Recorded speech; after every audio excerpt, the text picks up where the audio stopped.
put our living stereo stylus in this groove.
Push it up.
For man is not content unless he's pressing himself to the limits of his knowledge or beyond.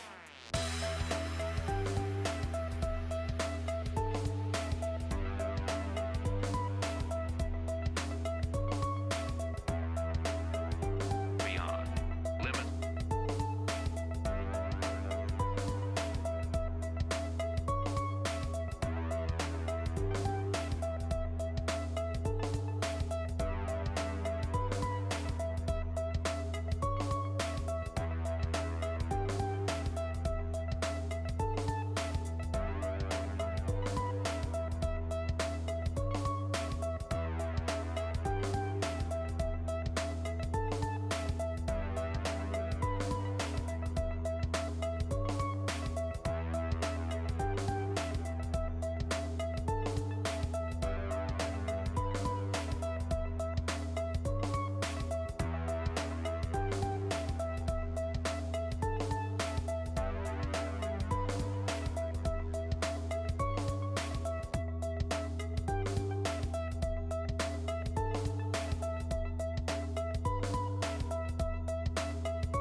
damn, Smith.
good morning. It looks like we're waking up together today. Woohoo! Drinking our coffee and stuff. Yeah. Very nice, very nice.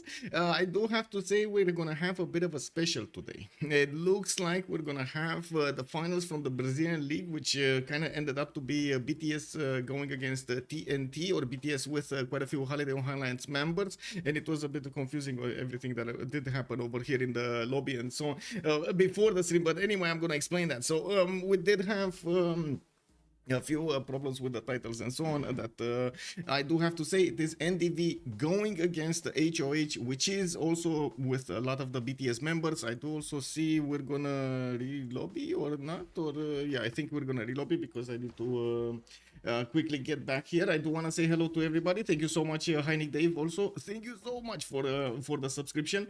I do also want to say hello to YouTube, and how is everybody doing over there? Give me a second so I can put up the chat. Hello there, everybody. Eddie Coffin, good evening, sir, and welcome. A daytime stream, exactly, Eddie Coffin. Also, bonjour, Josie06. Hello there, sir, and welcome. I did also notice Marge Condi, good evening, good day, sir, and welcome. We do have also Salty Capybara. Hey, good attack, ma'am. How are you doing? Hello there.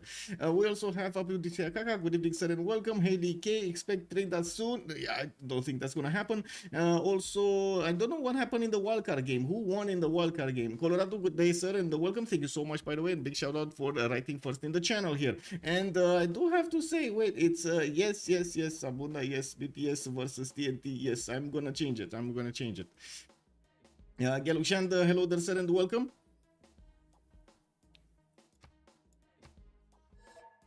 Okay, we're back in the lobby. Okay, we should be fine. Okay, so let's actually see what did happen over here and where the mistake was. It was my mistake. I did definitely need to take a better look over there with the teams and the team rosters and so on, but I gotta say it took me a while, and it was today that I actually found out exactly where the round is. And let me actually put it up on the screen here so you can see what I have been seeing.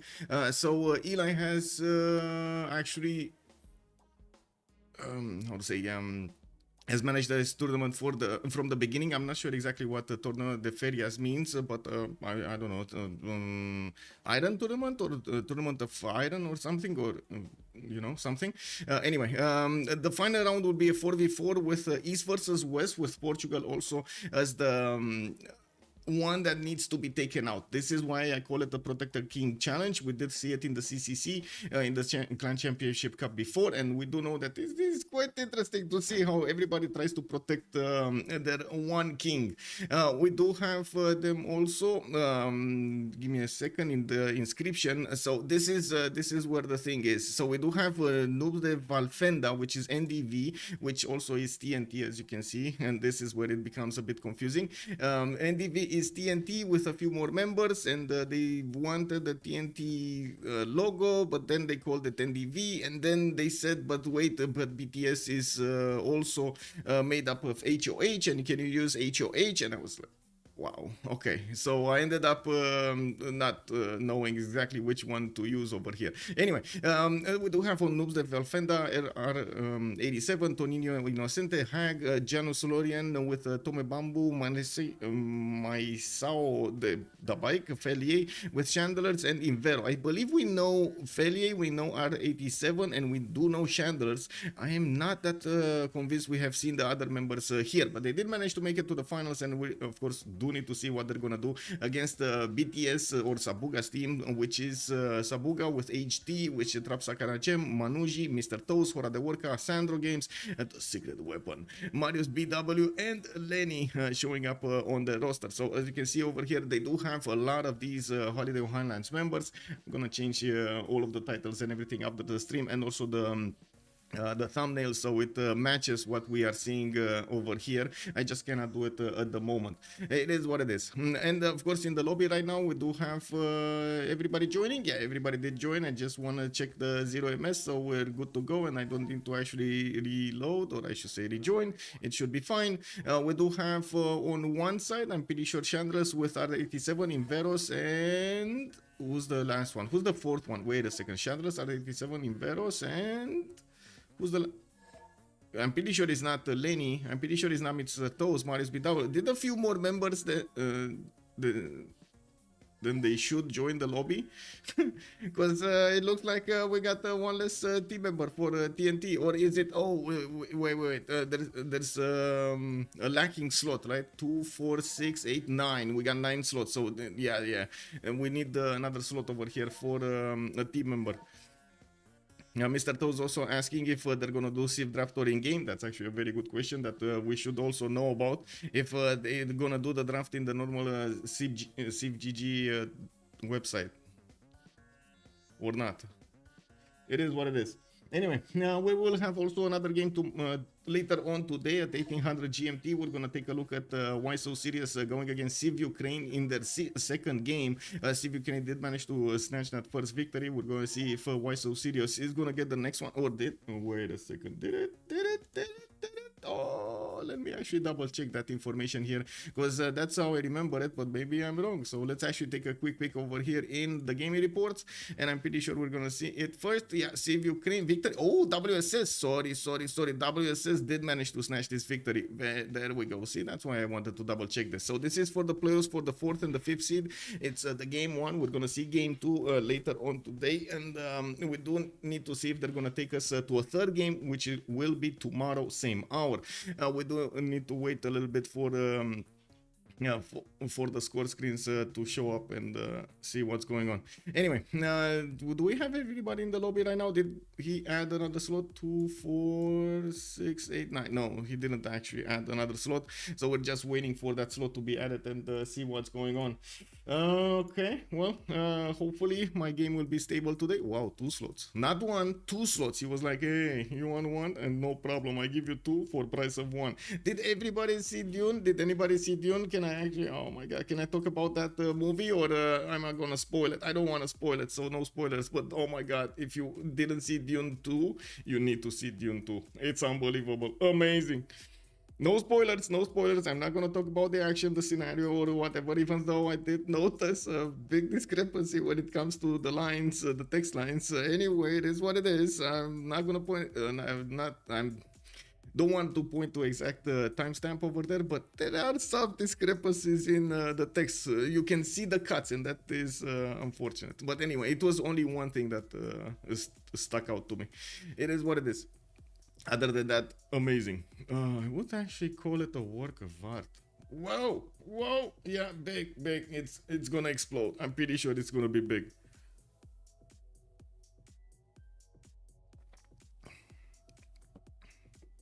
It's funny how right now in the world of altogether we do have a lot more movies being created, being generated, and for some reason we still don't have those high peaks, more high peaks than we had before. It's about the same high peaks, like the best movies, like you're still gonna have like 5 or 6 maybe during a year, and even though we do have a lot more movies, that number did not change. That is actually quite interesting to see and to know about. Oh, game report. Oh my god, you didn't, I mean, maybe copy it. Okay, I guess Flying Toilet was a bit lazy here. Victory, battery full charge builders, battery full charge. Okay, there we go. Is this or what do you mean? Battery full charge builders or Civ Australia by CC. Okay, who won? I see the draft, but who won? We need to know. Flying Link Toilet, we need to know.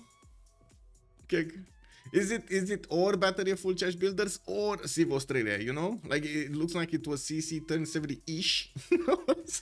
Oh my god, the verbiage. Hello there, Natro. Good day, sir. How are you doing today? Civ Australia won. Thank you. Okay, so Civ Australia did manage to get a point on the board here. Very nice. Okay, what do we have here? Are they moving in where they need to be moving in, or what's going on? I guess they're still waiting. Good morning, Jameson. Hello there, sir, and welcome. I gotta say, this is my first coffee. I'm probably gonna need another one here, especially if I need to keep on going.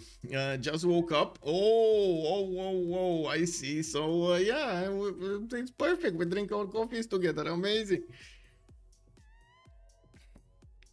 Okay. What's going on?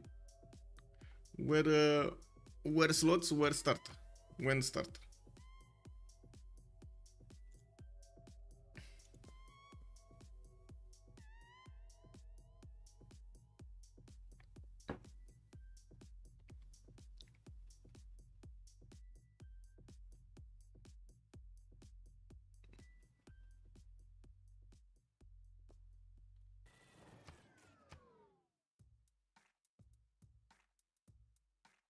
Well, it is what it is. Let's actually take a look if we can find some details here about their previous games, so we can actually see a bit of history of what has been happening. Let me actually take a look. Torneo the schedule. This is PB. Okay. Are there any, like, is there a game report somewhere channel that I actually get to see or no? It's just historical the ranking. Goes punición, denuncias. No. Oh my God. Wait, they're actually denouncing people. Whoa. Oh, I see a ticket too. Okay. Yeah, I was meaning to say they're actually calling out people for doing bad stuff in open. Whoa. Okay, okay. I mean, it is what it is. Yeah, okay. This is something else. This was a vote. Okay, this was a vote for the thing. Did they do the Civ6? Let me actually put it up over here to see if they did it. Oh, wait a second.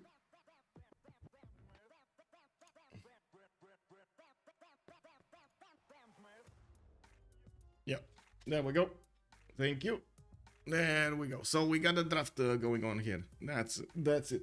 But it looks like they even timed out the first one. They didn't even know it was going on. Kick. Okay, so it is what it is. Let me actually click on this and this. Okay, and let's see what's going on. BTS on the left side, TNT on the right side. BTS, as I was saying, it's basically HOH. We do have TNT, which, as you can see, they need to rename themselves from NDV. They did go for the pre-game bans as we do on CPL Premier League, with the 4 pre-game bans being done beforehand, and I do see them going for the map choices here. We do have them with one big thing to take into account. Portugal always needs to be on the coast and always needs to be in the game. I believe one Portugal will need to be on each side of the teams here. We do have on the left side the Norway being taken out immediately, Konge, Persona, the one with the long ships. On the right side we do have Macedon and Basil II being taken down by TNT. Both of them are very aggressive civilizations here, and definitely they can kill Portugal if they are too close to it. We do need to see what the map choice is. Pangea Standard Regis is going to be the choice. This is actually quite unfortunate bit. I'm thinking, okay, protect the king. There is a significant. Oh, wait a second. This is east versus west with Portugal on the back foot, right on the back line. So is it gonna be east versus west? Like, is the map gonna generate actually Portugal back line, so they're gonna fight on the other side across the world over there, from one side of the world on the other side, Portugal versus Portugal fights. I guess Naus versus Naus, who's gonna get the admirals is gonna be a challenge.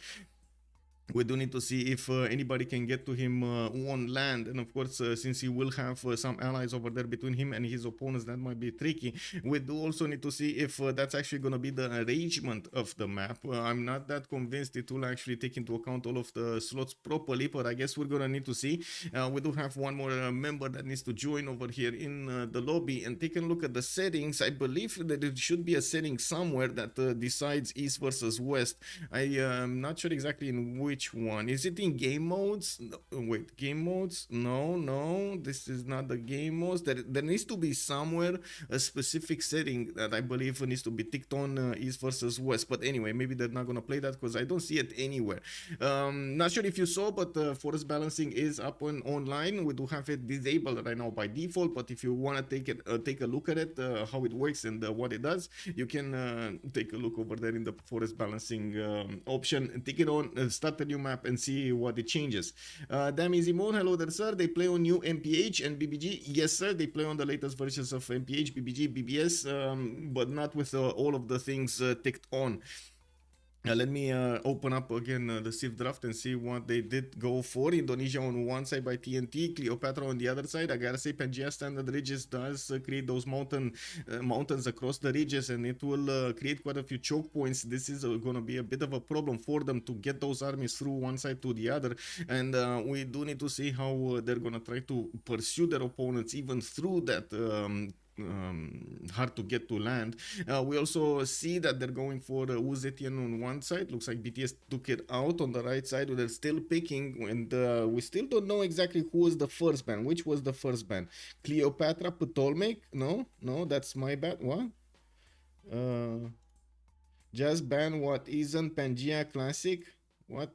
Just ban something no one plays, I guess. Wow, they still didn't ban something over here. The first ban, we still don't know what the first ban was. What was the first ban? Wow, my name is unknown. It is what it is. Yeah. Okay, so Spain got taken out. It looks like they are trying to take care of as many of these coastal civilizations as possible, with, of course, the land civilizations being ticked off first, the most aggressive ones. We still have quite powerful civilizations on the coast and on the land if you want to pick them to be annoying. And I'm pretty sure we don't have... I'm pretty sure. I don't know if we do have any auto bans in the tournament, but I would imagine no. Coupe did get recently another rework. Well, it did get a few things changed over there, so it performs a little bit better. We did see him more and more in the Civ6 squadron games, and I gotta say, it didn't quite overwhelm everybody. It was there. It wasn't amazing. It was there. We do need to see... Wait, is that Kundiata? Okay, Kundiata Keita. Sundiata is taken down. Whoa, okay, well, it's been a while since we've seen it appear in the ban phase, especially even on Pangea Standard. We do have Hungary being taken out. BTS is gonna go immediately for Brazil. Okay, and then TNT is gonna go for something else. Well, let's see. They already set the tone of the game with picking up Brazil over here as the first choice. This is not usually a civilization that is getting picked on Pangea Standard Ridges that map, but of course, if we're in the Brazilian league, they need to pick Pedro, right? They need to do it. Just like when we're in France, you kind of need to have a Catherine de Medici in your roster somehow. You know, you gotta be there. Timmy Tuna, hello there, sir, and welcome. I haven't got you live in a while. I had to catch up on YouTube. I hope you are well as well. Yes, I am. With things always changing with BBG, who would you consider your top 3 Civs right now, regardless of map? I would say give me a second. It's probably Age of Empire, Nader Shah, and something else that can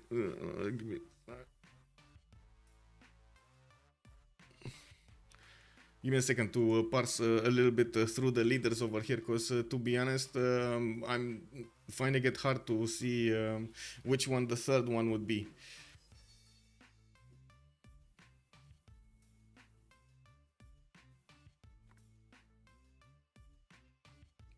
I think no, Gandhi is not good on naval maps. Nader is good on naval maps. It has that extra +5. I think Hojo might be the one, because the others are quite specific. Like you won't want Yongle on a naval map. You won't want even though it's very, very strong on the other ones. Hammurabi over here doesn't really always perform on naval maps, but it does very well on land maps, and so on. Gandhi, again, very, very well on land maps, not so good on naval maps, and so on. So I think those are Nader Shah with Age of Empire. I'm not sure if in that order, but I would actually call Age of Empire a little bit stronger. England, yeah, Age of Empire, England, yeah, Age of Empire, England. Baron Voracious, good evening, good day, sir, and welcome. I think, you know, I always prefer a well thought out resports, KW, yeah. Okay, Australia is being ticked off by TNT. I do see both Persias got picked up by TNT. We do have Cyrus and Nader Shah showing up on the roster. While on BTS, it looks like they did go for the gold. They will take Mali. They took Mali. Wait, isn't this, shouldn't they pick Portugal, or is Portugal gonna be picked up last, so they just get everything? Oh, Abraham Lincoln was the first ban? Okay, Abraham Lincoln was actually the first ban? That's the response from that guy who told us something in the messages. I'm not sure even if he is in the game, to be honest. He might be a spectator like me, calling himself that guy, and then sending me messages about what's happening in the game, trolling me. I don't know. You can imagine I'm just deviating a little bit from reality. It's what it is. I need to make some fun of this also. We got Age of Empire being banned over here by BTS, while on the right side we still need to see the last ban from TNT. They do have a few more seconds to go, by the looks of it, 43. So yeah, that's gonna be the last choices of a ban in this game. They need to be quite careful how they're gonna do it. Let's see, bans. Oh, wait, bans Alex, Basil, Egypt, Norway, Spain, and Hungary. Wait. That kind of looks like what was here, right? And 1 2 2 1 pick order, and then we have 2 more each side. I guess they're talking about what's going on in the Civ6 Versal app, but yeah, that's kind of weird. Why can't I click on this? There we go. Weird. Guten Tag, Zilte, guten Tag. Willkommen.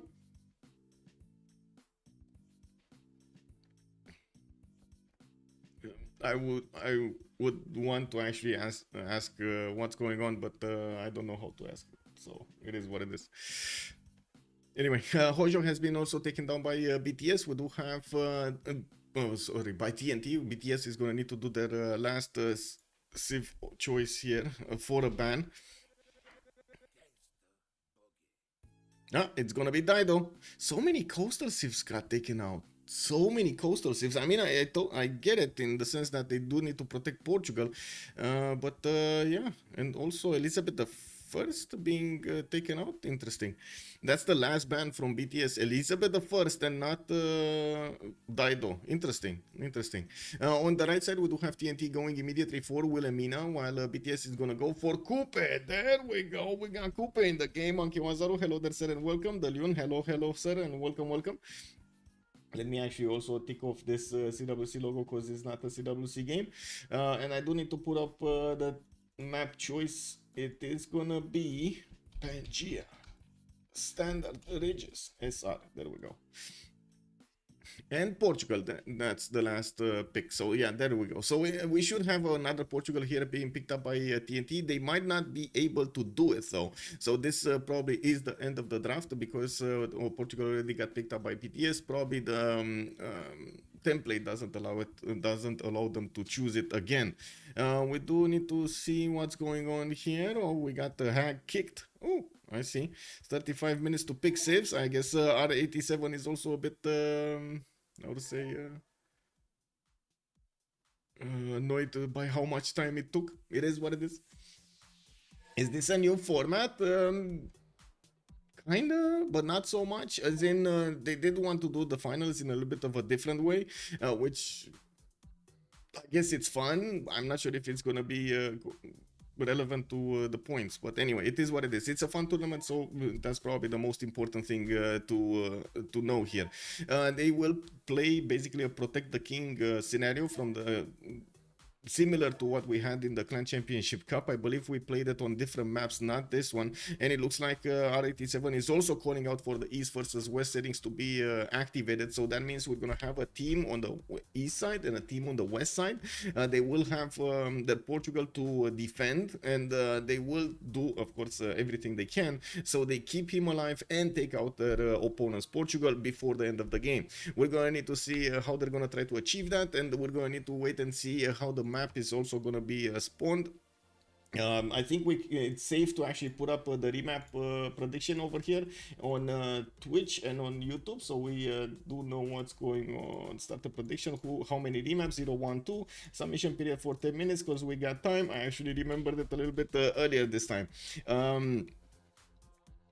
It is kind of a new format compared to what we have seen previously. Most of the time we do take a look at these games as normal 4v4s with a lot of randomization or RNG in the game. Of course, there's going to be some RNG in the game, but since it is East versus West, the format is going to be giving these slots over here in the game certain locations on the map, and this is going to be the interesting part. We're going to need to see what they're going to have to go against each other here. Mansa Musa, it's been so long since we've seen Mansa Musa in the game. I can't believe we actually get to see it in the game. It's either banned or not picked, one of the two. And I think it's also safe to close off the screen for Discord so we can actually see what's going on next.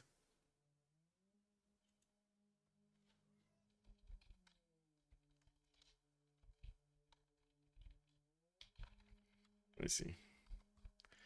Okay, so everybody's picking their Civ up. Yes, we just need to ready up. Please turn off tournament draft so we can ready up. Right. There we go.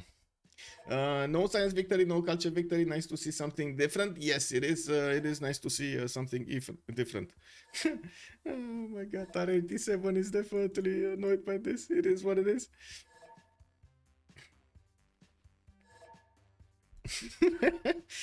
Okay, it is what it is. So we do have Sabuga still needing to pick up his leader. Queen Chandlers is going to be the one that needs to be protected. Joe the Third is going to be her civilization. Hag on Wilhelmina. We do have Marius BW on Coupe. R87 on Nader Shah. Looks like Lenny is going to be on Pedro II. Mr. Toz on Mansa Musa. And Iveros on Cyrus. He does need to actually close the last slots here, right? 2, 4, 6, 8. 2, 4, 6, 8. Yes, he just needs to click to tick off those last two slots of here and start up the lobby. We still can. Oh my God, he just disconnected. Now I gotta say, we're probably not gonna get to see the full game if this keeps on going, because we do need to go into that lobby at 1800 GMT for the game from CPL Premier League. I did tell them that we might not have enough time to actually take a look at the whole game, but as much as we want, as much as we can, I definitely want to take a look at the game and see how the different format is actually I would say happening in a real life scenario over here in a tournament, and of course with all 8 players going for it. I think he just crashed or something. I don't think he manually disconnected. I think he just crashed, and now we have everybody manually disconnecting so they get into the next lobby. Okay, let's get into the next lobby. It is what it is. Was there an update here on, not the mods, I know there was an update, but was there an update on, I don't think so, right? On NVIDIA drivers or anything particular, like hardware drivers? I don't think so, right? Yeah, let me open up GeForce Experience. I'm actually waiting like a hawk for a new driver from NVIDIA because this one seems extremely buggy. Very buggy. I don't like it. I don't like it. 2 Portugals, but other civs must be different. Basically, yeah, there's 1 Portugal on each side, and then everybody else is left up to them according to the pick and ban phase. What they can still pick and what they do have as choices. Okay, well, we'll back in and let's see them getting the correct setting. This is what it is.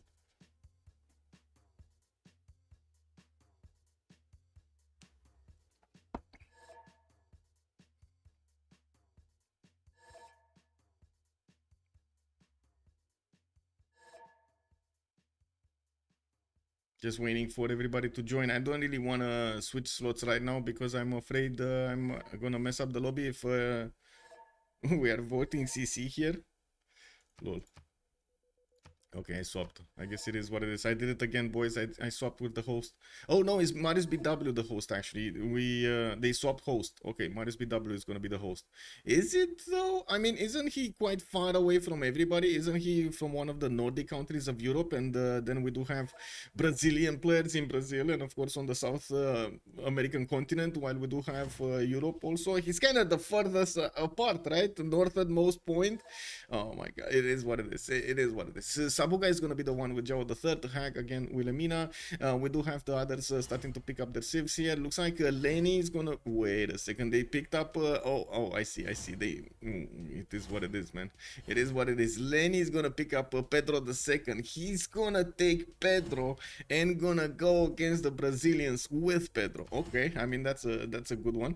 Let's actually see if he's going to get the opportunity to get some of those Minas Gerais out and about to smash his opponents. We've seen them so many times actually take out the coastal civs.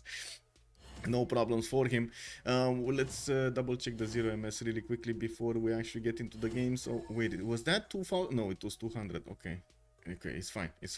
I was thinking, oh my god, is that 2000 milliseconds? Wow. I mean, you know, you send ping, you go to the toilet, you go take a shower, and then you come back and ping is still not here. Anyway, we do have Mansa Musa, come on, by Mr. Toes. Mr. Toes is gonna play Mansa Musa. Okay. Loxania, good day, sir. Is it a meme or why not 2 times? It is a protect the king challenge, basically. That's how it's called. They need to protect Portugal from all opponents and keep it alive and take out their opponents, Portugal also.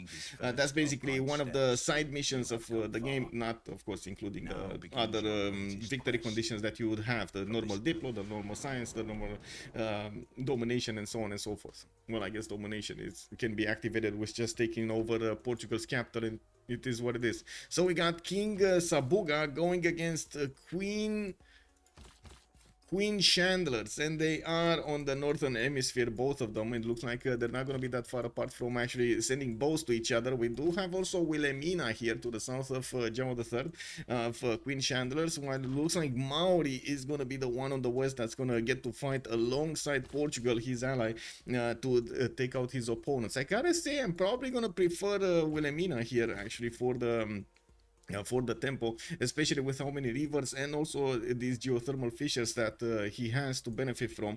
Looking at Kupe's territory, especially to the south, he doesn't have a lot of forest and rainforest to benefit from that extra production, but in the north it is actually quite good to take all of these cities there.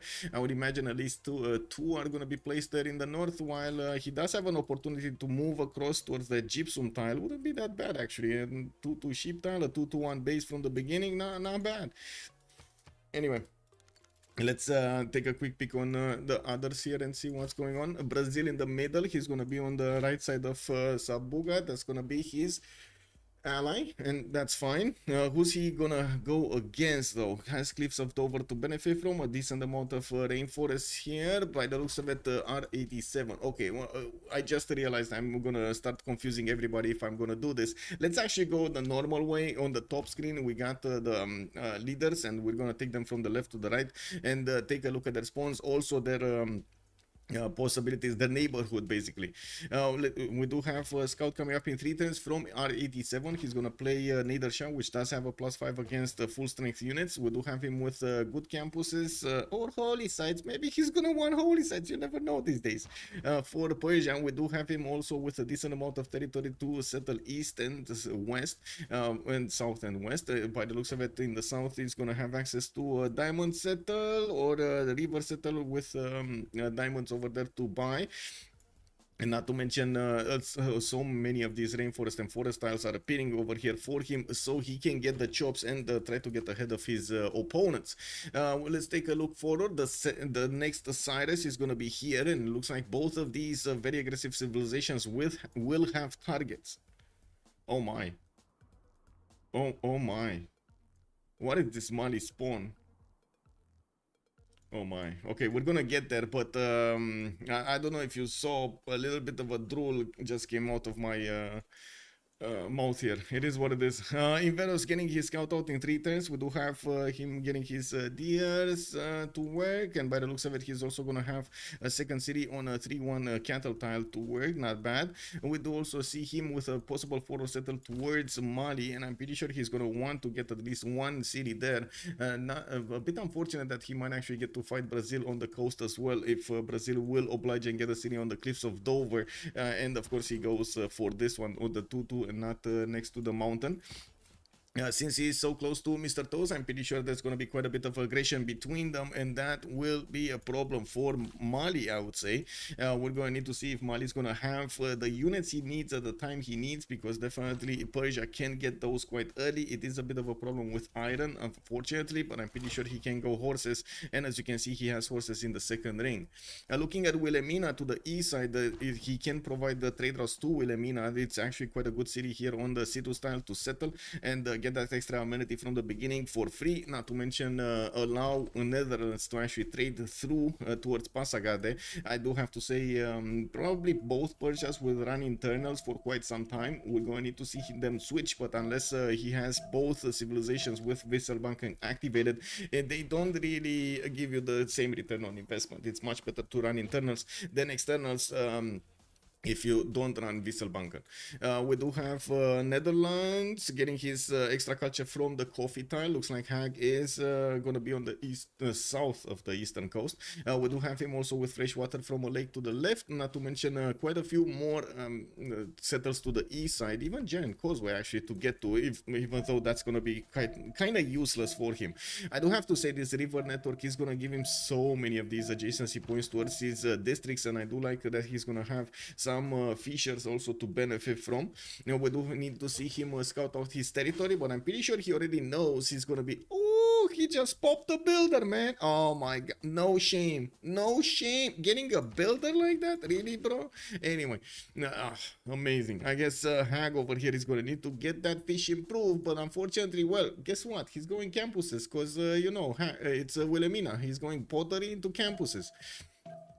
Now we do have also take a look at Joe the Third here. That's gonna be Queen Chandler's showing up today for the fight. We do have her with a 1-4 deer tile, only a 1-1-1-1-1 pearl tile, unfortunately. So many of these sheep tiles that she's gonna get to improve, and horses 2-4-5. Oh my god, this is open sky. This is a must-have open sky. We do have also her with a decent amount of cities on the coast, but unfortunately I don't really like the production on these. So for example, if she puts a city here, she's gonna need to switch up that sheep tile from the north of Lisbon, then wait for the city to either grow or buy one of these other 2-2s and improve some more of those hills. That is a bit more expensive than it would be for anybody else that would put cities. For example, over here Amsterdam is just gonna get a city here, and we'll have like 4 tiles, like 3 tiles immediately to work just from the expanse of the border. The initial border expands. Now we do have also on the other side Mr. Toes that we need to take a look at, and yes, this, oh my god, this city, bro, this city must be the first one, isn't it? Like 4-3 tiles, 2-4-3 tiles next to Torres del Paine with the settler coming up in 5 turns. He did buy another scout, and he is going with the scout towards the Persian units. They're gonna see each other in just a moment here, and they will know they are next to each other in the Sahara Desert. Looks like there are gonna be quite a few victims lost, and we do need to see who is gonna win this war at the end of the game. We do have Niani with a decent amount of desert on the west. No, not that much production to be honest, but you know, it's desert, and not to, of course, food is going to be a problem. Usually Mali does want to go for a religion, or he wants something like religious idols. I don't see religious idols appearing over here. Let's actually take a look at Earth Goddess. Not as great, definitely not as great. So I would imagine he's gonna go for something different here. Let's actually see writing. He's going for writing in 4 turns with Code of Laws in 2. So he's going directly for where go? Okay, he's going directly for Sugubas, I believe it's the name, the replacement commercial of Mali here. We do have him also picking up a pantheon. That's religious settlements being picked up. Okay. Interesting. He's gonna want the faster production to or I should say less production towards settlers, and the more tiles acquired when you do settle a city. I do also notice Persia is gonna try to put a little bit of pressure on Mali to force him to not settle on Torres. He probably did. Wait, did he see Torres? Yeah, he did see Torres. Okay, yeah, I was thinking he saw Torres. Now we're gonna need to see if he's gonna be pushed back by Mali's slinger, even though I don't think so. And I'm pretty sure the settler can actually go on the other side of the lake here. 1, 2, 3, 4, 5, and 6 to settle, even though on the other side it would have been 1, 2, 3, and a 4 to settle. Looking at the next one, we do need to take a look at Brazil here. Brazil in the middle of the map. He's sending his scouts to the east side. He's a little bit late on the settler with only 1 turn later. We do have him also benefiting from reef tiles to get some extra food going. And wait, Frankie Four Fingers, good day, sir. Is it take the cattle or kill them completely? Basically, you need to take out Portugal. That's protect the king or queen. We got on one side the king, that's gonna be Sabuga, and on the other side we got Chandlers over here, the queen. Oh my god, what's gonna happen afterwards? They're gonna fight. They're gonna fight. Can you imagine having this with an actual couple on one side the queen and on the other side the king? Oh my god, afterwards it's just gonna fight each other. Oh, you saw, I did. Oh, you didn't get the iron in time and we lost because of oh. Ooh, stop right there, you know. Let's not go there. Let's not go there. Stop it. Stop it. And we do have in Gazargamo with the siege activated on it. Looks like Portugal with Mali and Brazil and Coupe did manage to get all 4 warriors over there next to Gazargamo. Man, if that city is gonna pop warrior or that's gonna be quite bad. Anyway, let's see. Yeah, Settler is going towards the south. It looks like he is pausing so we can have a remap. Okay. We did have to take a look at Marius PW spawn here. Let's see, to the southwest. We did take a look at it slowly. He's gonna get another city to the north. Already started improving, and yeah, this is gonna be the map. This is gonna be the map. It is what it is. Australian spawn on green Portugal. Yeah. Oh my god, look at those pastures. This is match. Wait, she's sending a city to the north. I guess she does have Yosemite, but I don't think she's gonna go as far as Yosemite. Yeah, she's probably gonna go on the 1-1, having a 2-2 stone tile to work, a 1-3 afterwards, and that city is gonna remain without tiles to work. I guess it wouldn't have been that much better on the south over here on the 2-1. We did talk a little bit about how she will need to switch her tiles, and she's just not gonna have enough tiles. But at least she would have, in this position, at least she would have tiles to buy. In this position, she doesn't even have tiles to buy. That is a bit of an unfortunate fact here. Anyway, it is what it is. We do have to take a look at Marius BW, right? On the western front, we do have him moving his settler somewhere. He's getting another settler in 5, and Gazargamo already got taken, and it is going to be Brazil benefiting from it. And wait, why do we have... oh, Sabuga is AFK. Whoa. It is what it is. So let's manage the prediction. 0 remaps. It is what it is. Let's actually put up also the text on YouTube over here. Hello. Is it I do have to ask because Twitch is telling me the average stream bitrate is too high, but I'm pretty sure I set it as it should over there. Are there any frame drops? Is there anything happening here? I hope not, right? I don't see them, so I don't see any frame drops on something. It should be fine. Anyway, let me put up the who will win prediction so we get that out of the way, and also the team names. TNT and HOH or BTS. 30 minutes. I'm gonna put up the team labels as they are, and I'm gonna also need to change that afterwards. But anyway, we're gonna go with the latest info that we have, and it is what it is. So on the left side we do have TNT. On the right side we do have HOH basically. Yep, there we go. It's good. Damn easy. Yeah, it's good. At least on mobile it looks good. Okay, thank you for the feedback. That's important.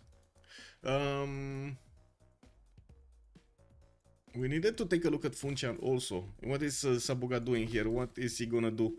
Okay, I see a city to the north that can easily be placed, and of course get the fresh water from lake here. I'm actually quite interested if he's gonna put it on the 1-3. He could for a +3 campus and a +3 harbor over there, having access to horses a little bit closer, and of course he is getting his third settler soon from Funchal. R87 is saying, wait.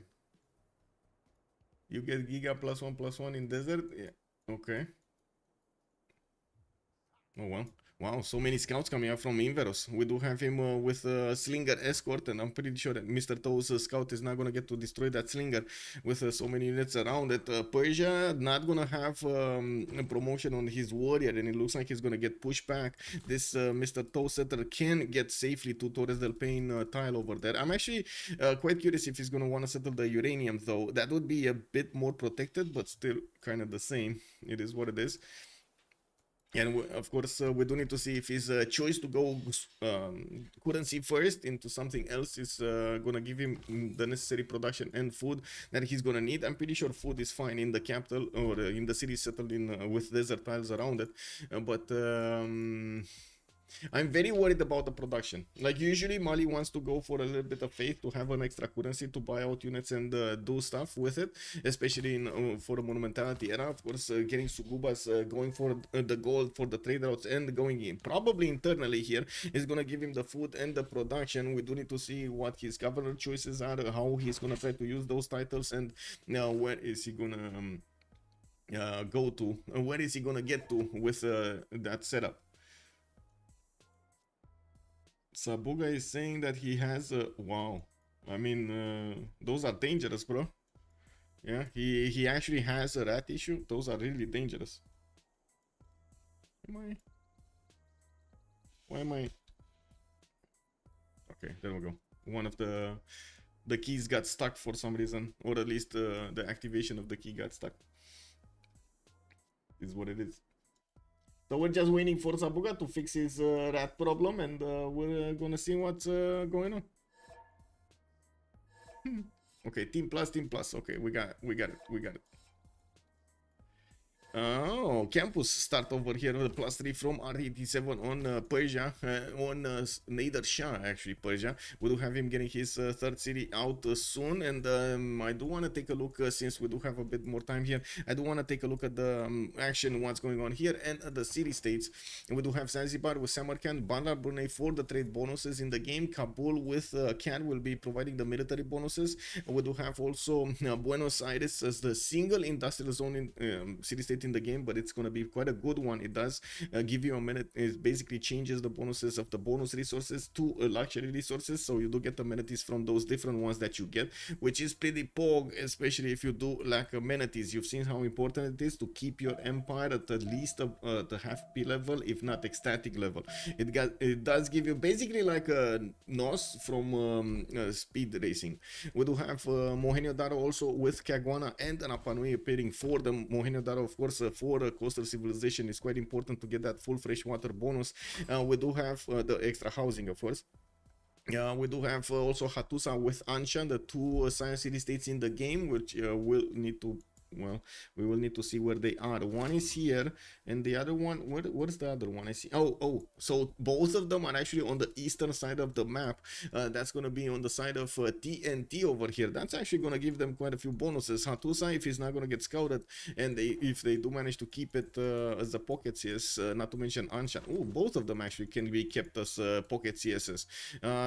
Especially if the Persians do manage to keep away their opponents from discovering too much of their territory, and looks like they're doing it. Oh wait, Mr. Toes is finding huts from Persia. Wow, I guess it is what it is. These Hattians over here are gonna meet Mali first. Okay, it is what it is.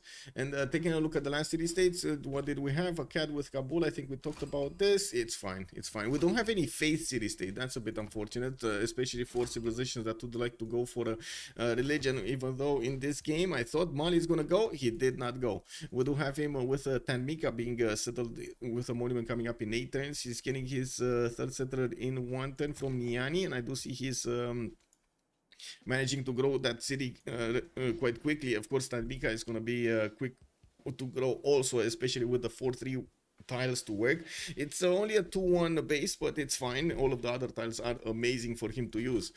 Persia will need to tell us if he's gonna go for commercials or if he's gonna go for bronze working. He did go for mining. He's actually, no, that's not the correct Persia. Cyrus is the correct Persia, and he's going right now for writing with foreign trade. So it looks like either campuses into commercials or commercials into encampments are gonna be chosen here. It's gonna take him a bit of time to actually get there, while Mali is still getting establishing his currency in 16 turns, he's gonna get the boost for currency from establishing a trade route, and I would imagine he's gonna want to go internal here, but I guess we're gonna see what he chooses.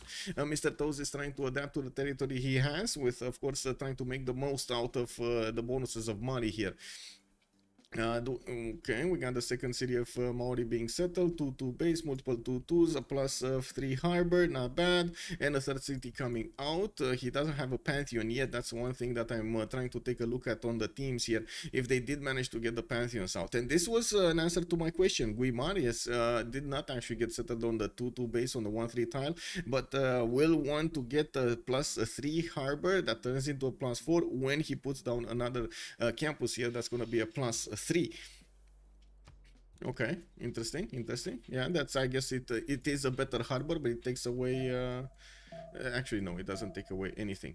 I would imagine also he's gonna be quite happy getting the extra faith from the pearl tile, improved pearl tile here, putting him on point to get a faster pantheon, or he could try to get to use the +1 production card instead of the God King card for the faith and the gold. That's usually quite good to have.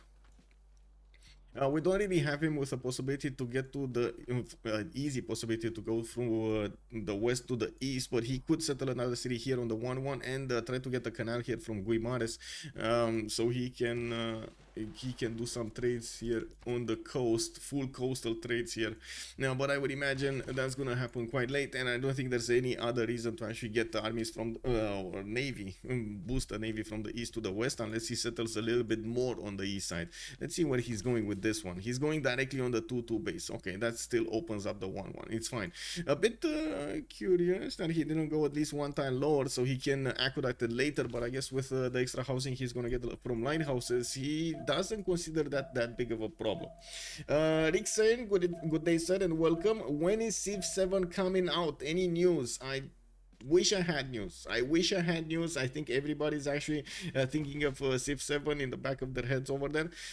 We don't have any news of Civ7, but we can predict something. First of all, we can predict some things. First of all, it's probably in the works, as we've seen other content creators talking about what is going on with Fireaxis. They were taking a look at who they are hiring, what kind of posts are available, and so on. And it did reveal that they are working on a new title. It's probably gonna be we're thinking it's probably gonna be Civ7, but as we've seen, there are periods in time when Fireaxis does choose to go for something a little bit different, like it was Beyond Earth, for example.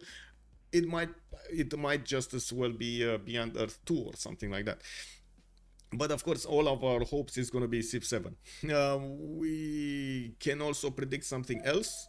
If there was no announcement, or there will be no announcement of the game soon, because you got to take into account the amount of marketing they're probably going to do pre-game. So we will see them probably making movies. This is all information that we've seen before in the previous games that they released, right? So we can take a look at that and try to predict the future with the information we have on those cases.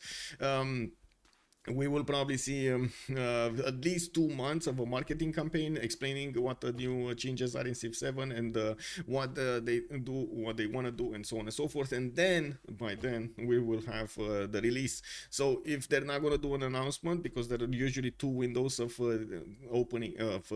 delivering the games, it's either in spring or in autumn. If you don't have an announcement in the next month, probably it's not going to be in spring. So that means maybe autumn it will be then. We'll see.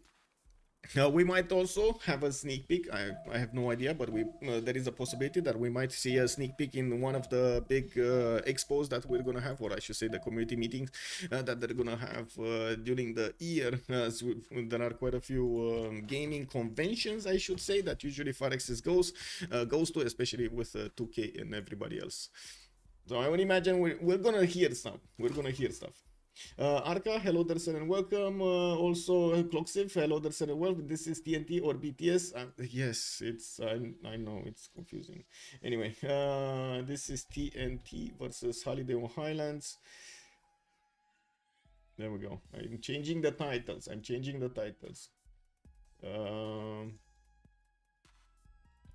TNT.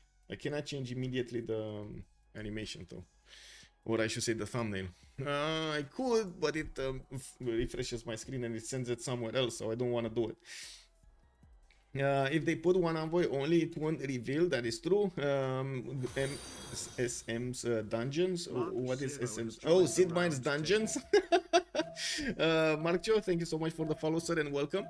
We did have a few new things happening. First of all, Mali did choose to go externally with his first trade out, and looking at his goal pattern, he did jump up to 10, putting him at a time with Lenny Lychan's 10 as well. They probably... Oh, he's using the Cliffs of Dover for the extra gold and the culture. That's why he has a few more points there. As you can see, Portugal already set up coastal trade routes with Brazil. He is going to get actually through the city of Viseu, he's going to get those trade routes. We do have on the east side Persia getting his campus out from Tushpa in 310s. He chose to go for a campus from his capital, and I do notice he did put his third city to the south here. There's going to be quite a bit of science being gathered here, but he does need to get to his commercials and encampments. That's actually something that I'm quite curious about, how he's going to choose to get the setup going for his government plaza and everything here, because it does seem like he's going to have a few challenges. First of all, placement of districts. Second of all, getting the general at the correct moment in time to defend against this overly powered Mali, I would say, especially with Torres. This kind of feels like it's very, very powerful. We got also a trader buy here in Tushpa. Interesting, they actually bought him a trader. Well, this is quite valuable, so I can imagine why. Okay, so Inveros here is going to go for bronze working. Looks like he's not going to go for commercial, so that is one of the the questions answered here. And we do have him needing to finish that campus, and of course show us what is he going to do next. Do we have more pantheons? God of War and Plunder picked up by Sabuga, by the king, and we do have him getting his monuments for the extra culture, while he still is training his trader here in the city of Funchal. The other Persia did go for city Patriangaras, and I do notice his volcano is already starting to be quite how to say, quite excited here. There might be a war between him and Brazil, and of course the volcano does know that. We're gonna need to see if all three, basically the first volcano is saying, you know, you gotta watch this area. The second volcano is gonna be like the yellow light, you know, from a stop sign, that's gonna be like, woo woo, yeah, there's action here, bro, take a look. The third one is just like chaos everywhere, just like the apocalypse. Everybody's running, everybody's taking a look at the meteors dropping from the sky. We got spaceships flying around and so on and so forth. Basically, that's the third emergency of the map, and it looks like emergency went down because the volcano stopped exploding. It is what it is. Yeah, we do have slingers also coming around from RD87 to defend his territory. Doesn't really seem he's gonna have that many Brazilian units going around, but it is something that he definitely needs to get some of these units to defend himself. Portugal, the other Portugal, that's gonna be Queen Chandler. So we do have her with the God of Open Sky. This was basically a match made in heaven here for the extra production and the culture that she's gonna get from all of these improved pastures. Quite good, I would say, quite good. We do have the horse and the sheep giving the production towards Coimbra. I do see Magnus establishing in 5 turns in the city of Lisbon, even if she does have fresh water from that one tile river. Since she is working the 1/4 deer tile, she cannot grow that fast, and of course when she's gonna get the builder, maybe she's gonna consider moving off that 1/4 deer tile, or even chopping it, so she can get stuff much faster. That actually slows down her growth quite a bit, not allowing her city to grow into more tiles and work more tiles. We do have on the west side Maori managing to get God of the Forge, and I do see him getting his harbors out, 3 of them from all cities. He can get another city here to the north, and he should be able to get the extra production. Didn't he? Yeah, he did get the extra production on these tiles. He already got to early empire. So I'm actually quite curious if after the harbors he's gonna go immediately into lighthouses, or is he gonna try to get at least 2 other settlers with the 50% production card off, so he can keep on sending cities, settling cities to the south. Looks like Kabul might be on his target. Marius BW is gonna get in there with 2 of his galleys. He should be able to take over that city, since he doesn't have a warrior on his side or a galley coming out of that city center. Now, while yes, usually it's best to go with 3 boats, I'm pretty sure 2 might do the job. We do need to take a look also on Brazil's development. He did go for 4 cities. He already put down quite a few powerful campuses here. And looking at his science, he's already on 13 and 7. 13 science points with 7 culture points. Getting Moksha in the capital of Rio de Janeiro. Still didn't pick up a pantheon, but we do see him putting down more campuses from everywhere. Actually, I'm a bit surprised we do have him starting off with full campuses instead of combination between campuses and harbors. They're definitely gonna need some gold. Maybe they do trust Portugal's ability to get all of those gold points, and maybe it is something like related to my own vision over here about Portugal of its ability to actually get the gold needed for whatever the team needs. We've seen it multiple times, so it couldn't really get there until quite late in the game, or was busy doing something else other than making the gold. But we've seen it also like 1 out of like the 4 scenarios doing amazing, like doing wow, so much gold everywhere. God of the Sea being picked up by Netherlands. We do have him getting Mosha in the capital. No internal trade routes for him. By the looks of it, this trader is going to go to Hattusa. That's going to be the city-state to the northeast, the science one. When he did open up with campuses, +4 next to Utrecht and another +4 over here to the north of Amsterdam. He's gonna need to get those harbors out so he can be competitive when it comes to these great animals. And of course, you do see that he's already making 2 points. Wait, those 2 points, he's working the card? Is he actually working the card? Kick W. Oh, no, the campuses give him points. That's why. Kick W. He needs to get, there we go. Oh, sorry, not this. Where was it? So we put it up. Wilhelmina. That's what I wasn't remembering. Where was it? Netherlands? Major adjacency bonus, catcher bomb, and where's the bonus? Where does it say the bonus? Oh, Dutch campuses provide +1 great animal points. Yeah, there we go. So he cannot really do the project, so he can be. That's what I'm referring to, be competitive when it comes to those animal points, because he's just gonna passively get them without the possibility to increase them manually by using the projects. And I'm pretty sure he is aware of this, and he's gonna try to balance that out. We do have more monuments coming out from Portugal. I do see her improving her coastal resources here, and of course the fertile for a better happiness in her empire. She's still at a content level right now.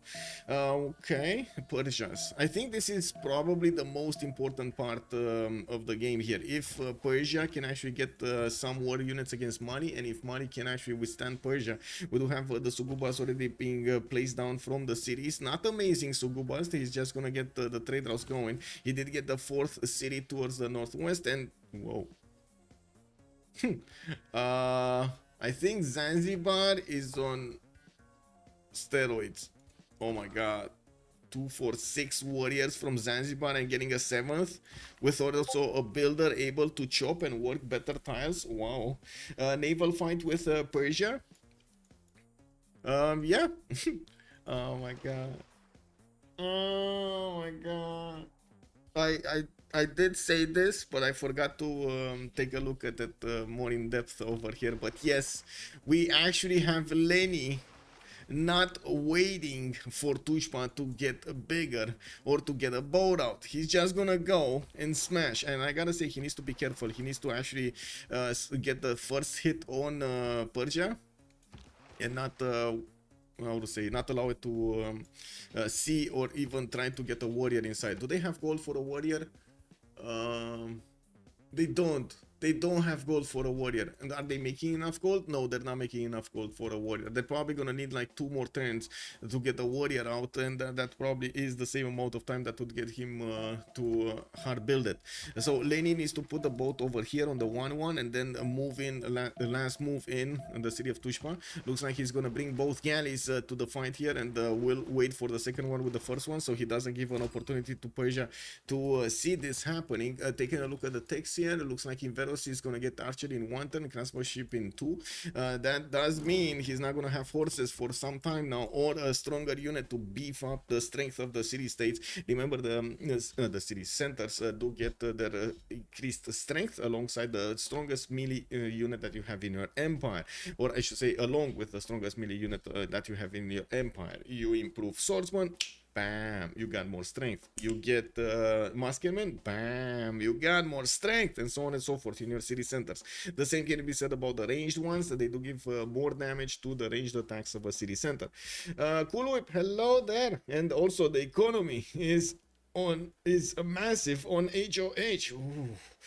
Yeah, massive. Yeah, the monsters over there are breaking. You see the veins, Also, what's wrong with Zanzibar? I think Zanzibar realized what Mr. Toes had in store for Zanzibar, and he said, "You back off, buddy. We're coming to take your cities." And I gotta say, if Zanzibar is actually gonna go on the offense against Jen, we're gonna have an awesome time here. Oh my god. I'm pretty sure Mr. Toes is not gonna have an awesome time, but we're gonna see these warriors smash through the left and the right to get to that city center, pillage his Sukuba, and do a lot of chaos here in Mali's territory, while Mali will need to do something about the east side here. Oh, well, it's all up to Lenny, I guess. It's all up to Lenny. Let's see if he does manage to actually do the damage against Tushpa and slow his opponent down from actually pushing his neighbor.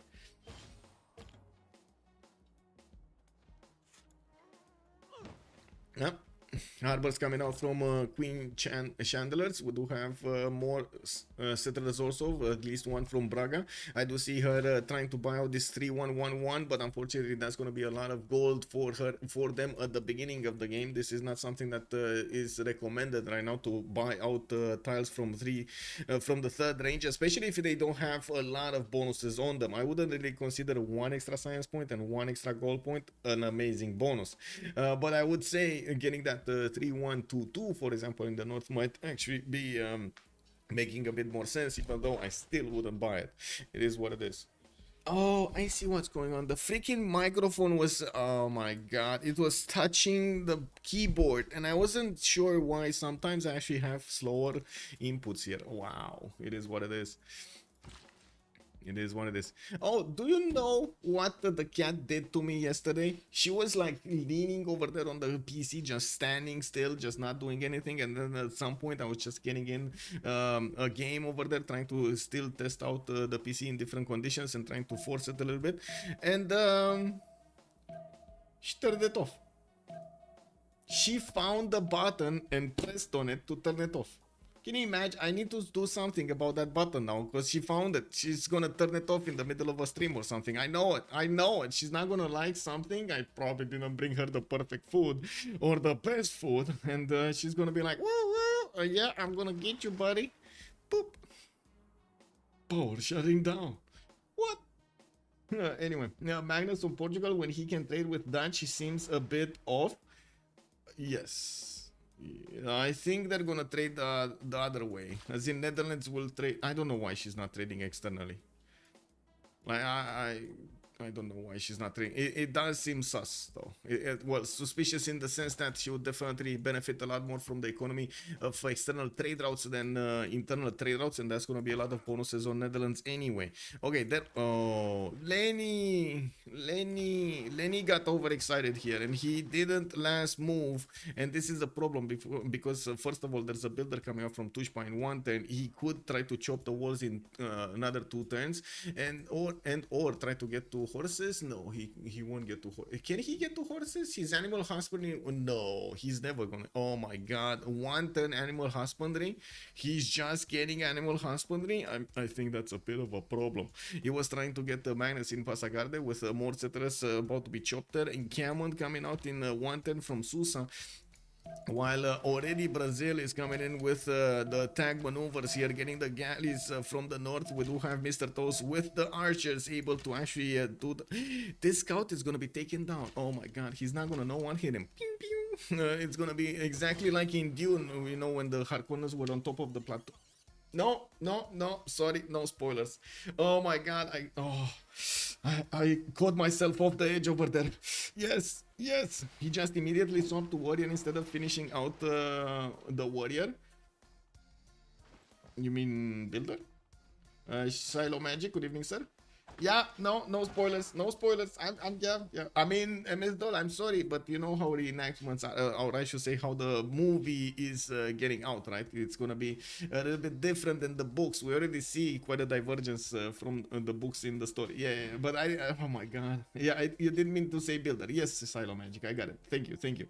And yes, that's a good point. He did put it immediately over there, and he's gonna try to get another warrior. I believe that is gonna be a bit too late, especially with. Already the city on half strength, but of course he's gonna get another warrior here, and I don't think he's gonna have access to a masonry, so he can actually get walls up. And of course, with so many archers bearing down on that city center, we do have money with the scout also that will have the opportunity to cross the river immediately after that scout is taken down. This should be a flat tile, right? And this is a flat tile, this is a flat tile, so these archers should have been able to hit the scout from two sides. I'm a bit curious why he didn't shoot with the second one against the scout and then moved. Oh, he didn't have movement on this scout. He's just attacking Tushpa with everything he has and wants to take it down before anything happens there. Wait, did he just ticked off the warrior?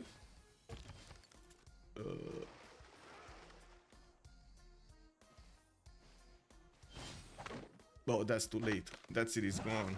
I'm sorry to say, but that city's gone. Even with the galley. He really needed the warrior. He really needed the warrior. And I think we got the answer to our question, I guess. We do have Persia gridding this out, going to the east side. He didn't have vision over the Mali units, and of course a lot of archers are getting in there. This is gonna slow down Persia considerably since he isn't even close to getting anything 4 turns away from horseback riding, 5 turns away from political philosophy. That's gonna be a long time. He's getting the builders, and he's gonna want to chop those horses, while I'm pretty sure money here is gonna get quite a bit of gold. We do need to see if he's. Oh my god, Zanzibar is invading. Zanzibar, man, you gotta be careful with these city states, man. You gotta be careful. That's an X city. Yeah, that is an X city.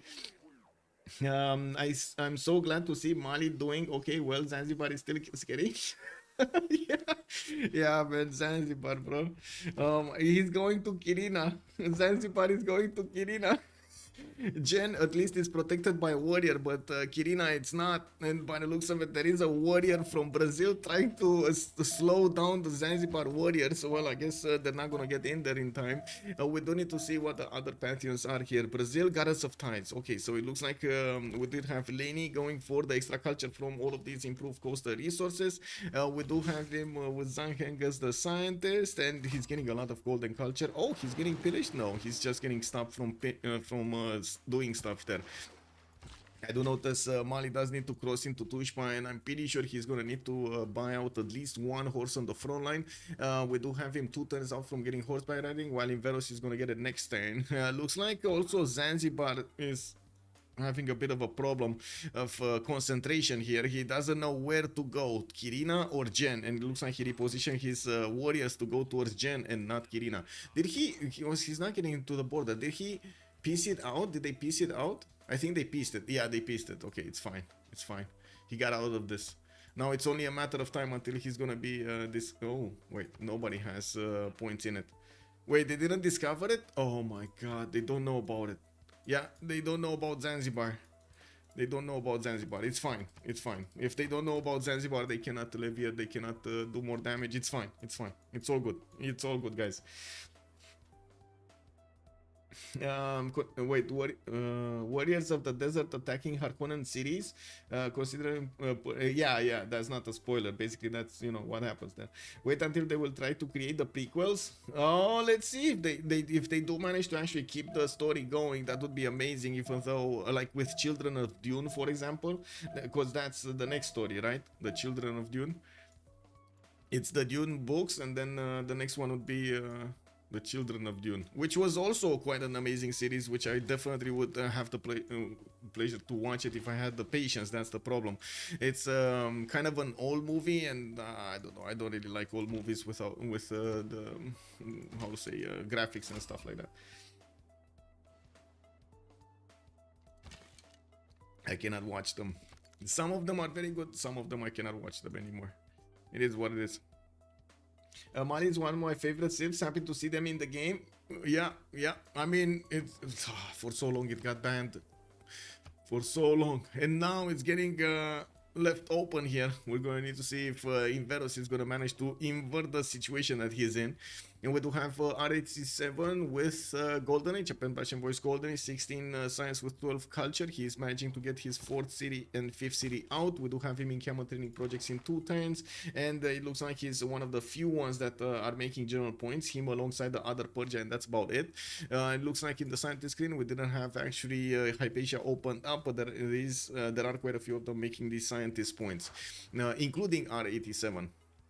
We got also Inveros on 7 science and 10 culture. I do want to check if he did improve his iron tile here. Inveros did lose one of his cities, and looks like he might actually lose some more. We do have the first horses coming up from Tushpa, and I'm pretty sure we're gonna have quite a few of them being sent over here to the front line. We already have Mr. Toes on 35 gold at 10, Marius BW is 47, and Sabuga is on 23 with Lenny on 13. That does mean they will be able to buy a horse like every 2 turns. Yeah, every 2 turns, right? They're buying, yeah, they're buying a horse every 2 turns if they want to in Tushpa, and they should keep on buying horses every 2 turns in Tushpa. We do have Hag with 18 science and 23 culture. Wilhelmina is gonna get his oligarchy going, and I do see him putting down more of these campuses. He didn't yet choose. No, he did choose actually. The government plaza placement is to the north to increase the adjacency of these campuses. Now that does mean he's gonna need to get 7 pop in Amsterdam to get the harbor out, while he is putting one from Utrecht. And I'm actually quite curious if he's gonna choose to go get the harbor from Amsterdam. We do have him with a 5th city and a 6th city coming out. Utrecht is gonna send one towards Giant Causeway, and this one from Amsterdam is probably gonna send it somewhere around here. I would imagine on the 2-2 base next to the bananas and the whales. With 20 science and 25 culture, he's gonna do quite well, but Hag is gonna have a bit of a problem when it comes to the gold per turn, especially since his allies are getting attacked, and they will require a lot of funds to defend themselves. Joe the Third, 10 science with 21 culture. We got Chandlers here, Queen Chandlers with a government plaza coming out from Lisbon, and I do have to point out we do have already a harbor with a lighthouse coming out from her, but she's using internal trade routes. Or wait a second, that's Bragatul. Yeah, she's using internal trade routes with Magnus, and that will cut into her gold per turn significantly. As you can see, only 21 gold a turn. That isn't that big at this moment in time. Mr. Toast, Pen Brush and Voice Golden Age with 245 cities. Mali, he's having a bit of a problem with Zanzibar, but he managed to piece that out on the west side. We do have horses coming out from his cities in Termika and Yani, where he did manage to get a chop done. I'm quite surprised we don't see actually an immediate horse buy over here, but I guess they don't have the gold. They bought something because they don't have the gold. I don't know what they did, but they did something with the gold. Now we do have Lenny also with a pen brush and voice Golden Age, 18 science and 33 culture on Brazil. He's gonna be the one that's gonna need to defend against Persia from the northeast. That's Nader Shah Persia, and I do see him putting down his first street carnivals, and also gonna soon activate Zhang Heng. He did manage to help out Mali take down one of the cities of Persia from the southeast from Cyrus, and I do notice Tushpa is still in the hands of Mali, which is trying to get as many forces out as possible. Of course, we don't have Mali actually getting an encampment yet, but he is 2 great general points at 10. He's trying to get it with the card at least. Until he's gonna get there we go, until he's gonna put one of these encampments down, and will need to get at least one project for it to get in to finish his general points in a good enough time.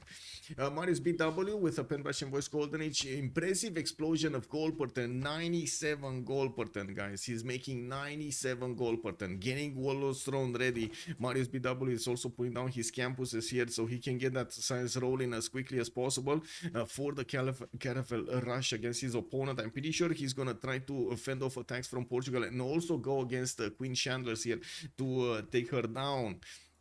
He did manage to take the city of Kabul to the south. He has at least 2 more cities that he could place in between his capital and that city center. And of course, with the Warlord Throne bonuses towards building units, he's going to be quite happy just pumping them out.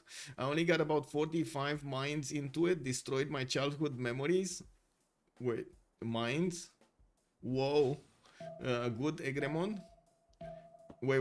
Whoa, what did you do? I used to think the original Robocop was awesome until I rewatched it recently. Yes, I know. It just doesn't seem real anymore, right? If you rewatch it right now. Yeah, I guess our impression or our expectations did change quite a bit with all of the I would say with all of the titles that came out and all of the advances that were done to movie making and so on. Movie making, graphics, effects, sound generation, and everything. Like, I don't know. I don't know if you ever watched one of those how it's made movies, but about movies. Oh my god, crash! What the?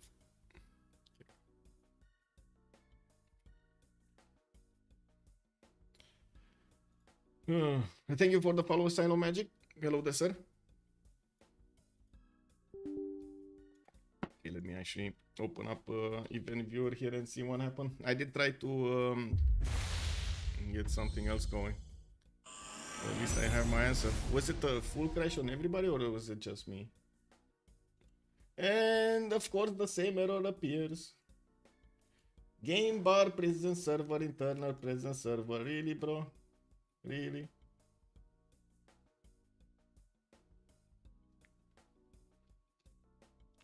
Freaking game bar, man. The most stupid thing invented. I don't know about multiplayer games, let alone league games. Why were each of the civilizations in the game were chosen? Wait.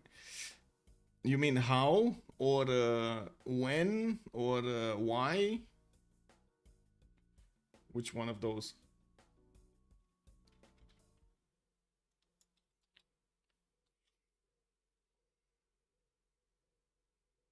So basically, I can give you an idea. Oh, need to reload.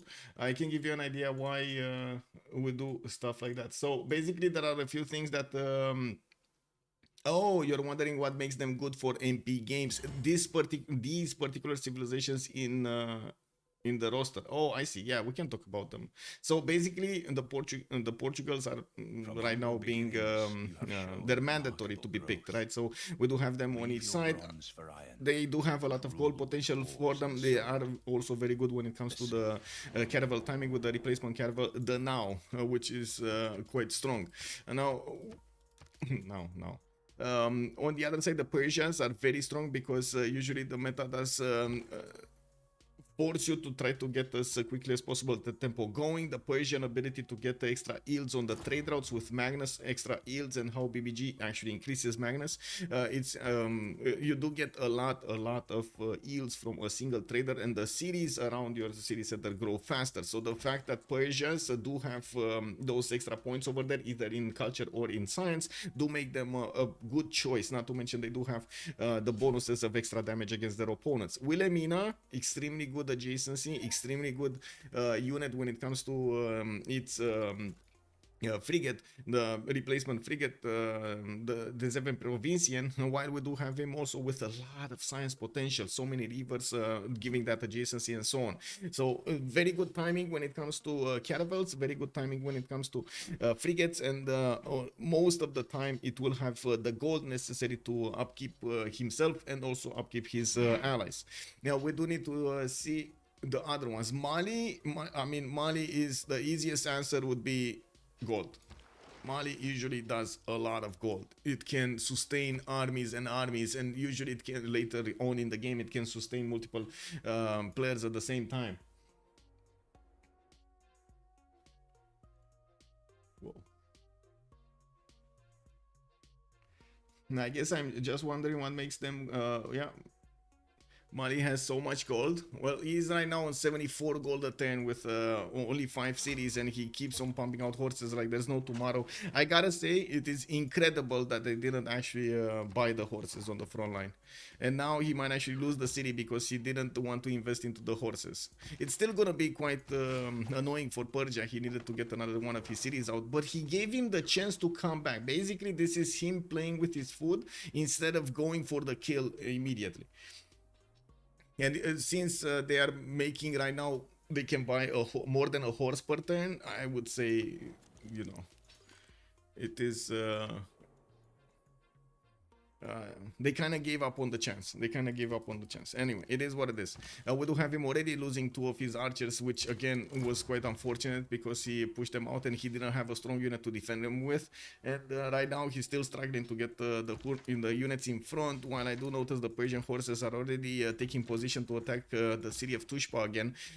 Well, they're gonna go into 4 strength city center, so that's not gonna be that easy to take out.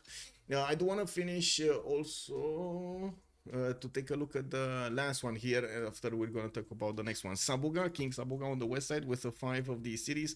We do have him getting motion in Guimare, Civ6 in campus coming up from there, Guarda, also campus coming up here, Settle coming up from Funchal in 5 turns, while I do notice he's getting granaries in Evora here in 4 turns. He did put a non-freshwater city that he can get a harbor out on the northwest. He did choose to put down a campus, oh no, a holy site actually from Evora. Whoa, holy site there. Okay, is he gonna try to get a sneaky diplo with the Mahabodhi temple built there, or what is this going on? Anyway, of course he can get quite a few bonuses from religion, don't get me wrong, it might actually work out for the best, but we'll see.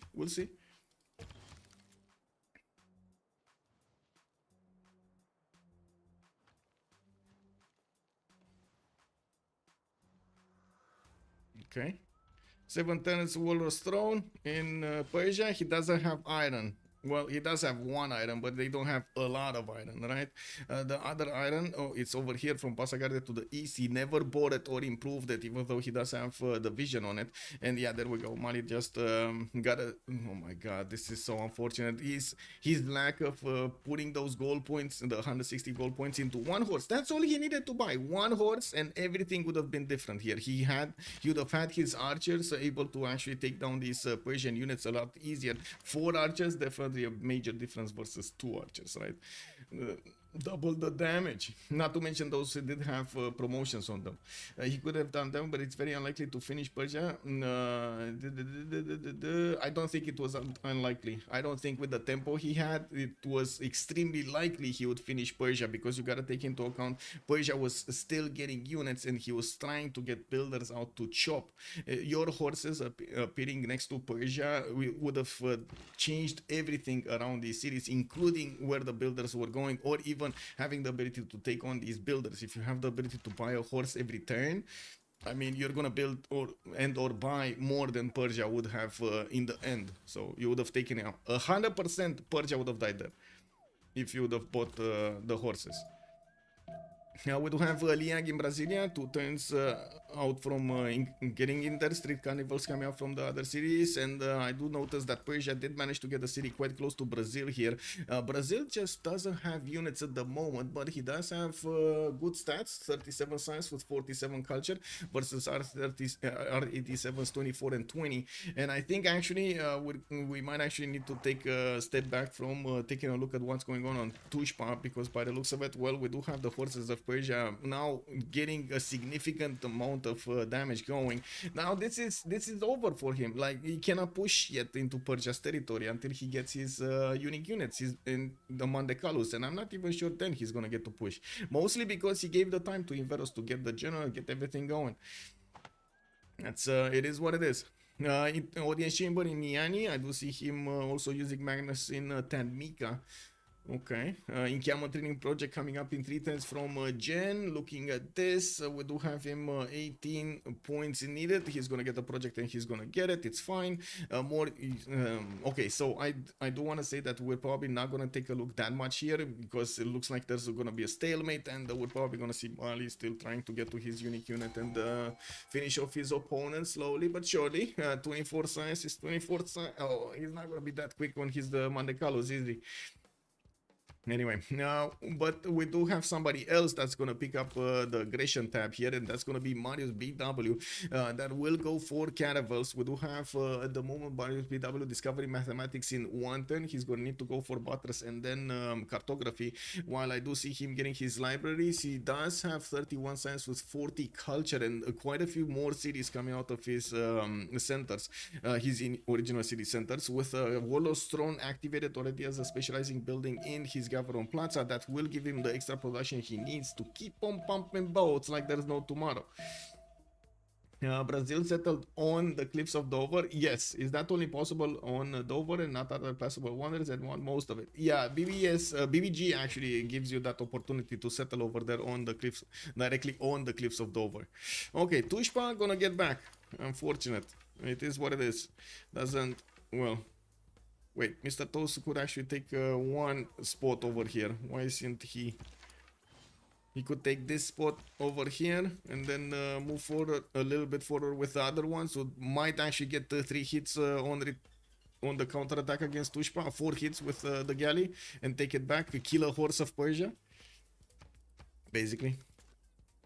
Actually, no, kill 2 horses. He would kill 2 horses. Well, too late now. That horse got back. Too late now. It is what it is. Oh, and he had a promotion. Oh my god. Indecision kills, guys. Indecision kills here. That is quite unfortunate. Mr. Toes did not want to attack into that horse, and unfortunately, he's not only gonna lose the city, but he's also not gonna get the opportunity to kill off 2 of these Persian horses. It is what it is. Okay, we do have markets coming up from Kirina. I do notice encampment training projects is going to finish in 2 turns. And looking at the north over here, we do have Portugal getting his horses out from Guimares. And another one of these settlers going, oh, 2 settlers actually going to the north. He didn't quite put anything into boats right now, but he has a very strong economy. King Saboga is on 43 gold at 10. We got Marius BW 110 and Mr. Toes on 98. Wait, this is internal trade routes, right? These are all internal trade routes. It's just benefiting from more gold from more of these harbors compared to Queen Chandlers. Yeah. Okay. Well, I do see Chandlers is getting her lighthouses going, and she did build that Governor Plaza with a wall of stone. She's unfortunately not benefiting from a lot of science, though. Getting her mathematics in 1 turn, only 16 science. Ooh, that's gonna be rough. 1 point campuses. Yeah, Tushpa is back. Tushpa is back.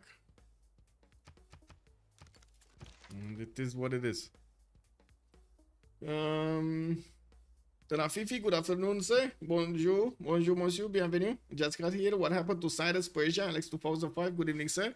So basically, we did have him put down a city over here. Persia put down a city over here. He had a rough time to get to his own horses to protect it, and he didn't see this attack coming from Brazil, from the north on the water with the galleys. So the Brazilian galleys just made their way, you know, casually through the lakes here, through the Black Sea, and got to attack the city of Tushpan when it was only 12 strength on the defense. He managed to take down so much of that city center that Mali just took it over with a single scout. Then Mali did not want to spend gold to directly buy horses, even if he did have the technology to do so and could have overwhelmed or at least kept these Persian units at bay. He did choose to hard build them and get them out from his cities. As you can see, it takes a long time to reposition them from the main cities to the east side towards Tushpa. At least 3 turns that you need to travel with these horses there to be in attack range of that city center or take on the Persian army. So Persia just kept on pushing back. He did manage to get his general out, and I do see him now trying to get his campuses. Looks like they're just exchanging units here, and that's about it. The city of Tushpa got taken down altogether, and that is actually, I'm not that convinced it's going to help out Mali. I guess Mali is going to be helped out more because he's going to get to close that choke and not fight for a city-state, even though he could have had that city-state as a barrier between him and Persia, and also dangling the food in front of Persia, you know, making him attack that one. And that Torres is juicy. Yes, Tanmika's Torres is amazing. Okay, Odin Chamber coming out. Oh, he did manage to get a general, which he can't really put into that city center. He needs to teleport it in Tanmika and then move it on the roads with his own 2 feet, the little tiny feet. Anyway, now we got Wolostrom coming up in 2 turns from Netherlands. He's also gonna need to prepare for war here, and I gotta say Ispahan is not on the coast. This is actually quite a bit surprising. I was of the impression that he's actually going to connect on the coast so they can coastally trade here with each other, especially since these trade routes to Netherlands are extremely juicy with that extra culture. Well, neither is Portugal trading externally, and looking at the gold per turn, it is quite an extreme difference, I would say, from these two teams. On the left side, we do have only 27, 14, 23, and 30 gold per turn, while on the right side, we got 117, 37, 117, and 49 gold per turn. That is amazing, impressive. Two of the members of HOH right now are making more gold than their opponents combined. We do have harbor shipping projects also coming up from Coupe. He's gonna want to get these anvils, and I gotta say somebody will need to open them up. We might have Mali actually using his faith per turn to get enough points. He's on 17 faith a turn, 120. Oh, he used his faith for something. Oh my god, he used his faith for something, because he just doesn't have enough faith, or maybe he needs to get like what, 200 plus, somewhere around there to get the 13 point bot. I think it's like 200 plus faith, so he should be there in just a few turns. It's fine, he should be there in a few turns. Bugado, hello there, sir, and welcome. What's up with this league name? I mean, I didn't know what to call it, to be honest. It's a Brazilian league or something. It's from the LBC community. It's from the Liga de Brasilia de Civilization says. But they didn't actually tell me if there's a league name or not. And it was a bit of a mess over there with also the team labels and so on. So yeah, we're adapting, rolling with the punches here. Okay, let's see. We got the lighthouses coming from Rio de Janeiro. Harbors also getting out from Brazil. I do see Portugal is putting another city center to the north where he's scouted. Actually, two city centers. He has one to the north with a horse and one over here to the north of Visio. Oh, he can't, of course, he can't settle that until he kills Samarkand. Where is he gonna settle? That is too close, too close. Where is he going? Where is he going? Is he going here somewhere? I mean, he could. I don't think Persia is gonna ever get a unit there. But anyway, we do have Persia getting his own generals out. He has two of them actually. He managed to get the one with the military engineer and Trungtrak, and I do see Immortals are on the way towards Hangmatana. He already connected those city centers towards the capital with the trade routes, and he could keep moving units towards the Brazilian capital, which I think Brazil is just gonna shrug it off, especially with 54 science, 57 culture. He does have 73 production versus R87, 74. Very, very close numbers there, but the gold per turn is telling a different story. We do need to see if the Persian units, of course, since this is Nader Shah, he's gonna get that extra +5 against full strength units and will do significant damage, especially with the general. So we do need to see how Brazil is going to react to this, and if he will manage to actually counter that attack. And also we do need to see how quickly Mali can get to his Mandecalos. We do have him still up 6 turns with feudalism coming up in 3. He's going to need to start up getting some heavy chariots here soon, so he can upgrade into not a problem with funds, it's just a problem of units. Yeah, good to know the fellow countrymen. Woo woo, bom dia, senor, I should say. Now, what is it? I don't know how to say like good morning. I have no idea how to say good morning. Now we finally get to Passagarde iron, and I do see a builder is over there on the tile to upgrade it. We do need to see how many boats are coming out from Maori. Already he has 5, 6, 7 that I can see, and getting more out every time he's increasing his military number. And yes, we do have Maori right now still on 37 science with 49 culture, but he's only 6 turns away from getting cartography, while Hag is 3 turns out from getting cartography. Where pre-builds, bro? Can he get enough of them? I guess he can get. He can delay the technology, and that shouldn't be that big of an issue. Anyway, the placement of the city of Maastricht also is gonna give him the opportunity to move boats from The Hague through Maastricht and outside. Do we have Portugal also getting boats? No, she's not. She's actually trying to get to a golden age. Ooh, I don't know about that. Anyway, now we're going to need to see who's going to get to the second golden age. Will 1043, and as we see over here, only the 2 Persias have enough points, and I'm pretty sure that's because of their unique units and so on. That's giving them those points. R87 also 5 turns out from stirrups. He's starting to get a few heavy chariots out, but that will also require points of gold. So yeah, they need a better economy. They really need a better economy. We still have fights from Mali, both into Persia. This is Cyrus Persia, by the way. We do have Mali with a general on the front line here, and it looks like he's going to need to reposition his horse because that's gonna die. There we go, and maybe get another one in. Maybe. Maybe. I don't think he wants to let one horse being hit by multiple units, and that was the most exposed style he had in his empire. Now we do have also the other Portugal, Sabuga, actually going for his mathematics in 1, and I do see him keep going to build his libraries. He is working on taking down Samarkand and getting a settler right in front of that the city center's face, while I do see Funchal is getting campuses. Did they open up the animals? No, still no opening of the animals. Ooh, Brazil is ranking 1.1 point. Maybe he will get it. Is he making any faith? No, not really. But Mr. Toast has is about to hit that number of faith points that he would need to recruit it. Just buy it with faith. Bomb DIS, good morning. Oh, okay, okay, very nice, very nice. Thank you, thank you. That's a good point. Thank you, thank you.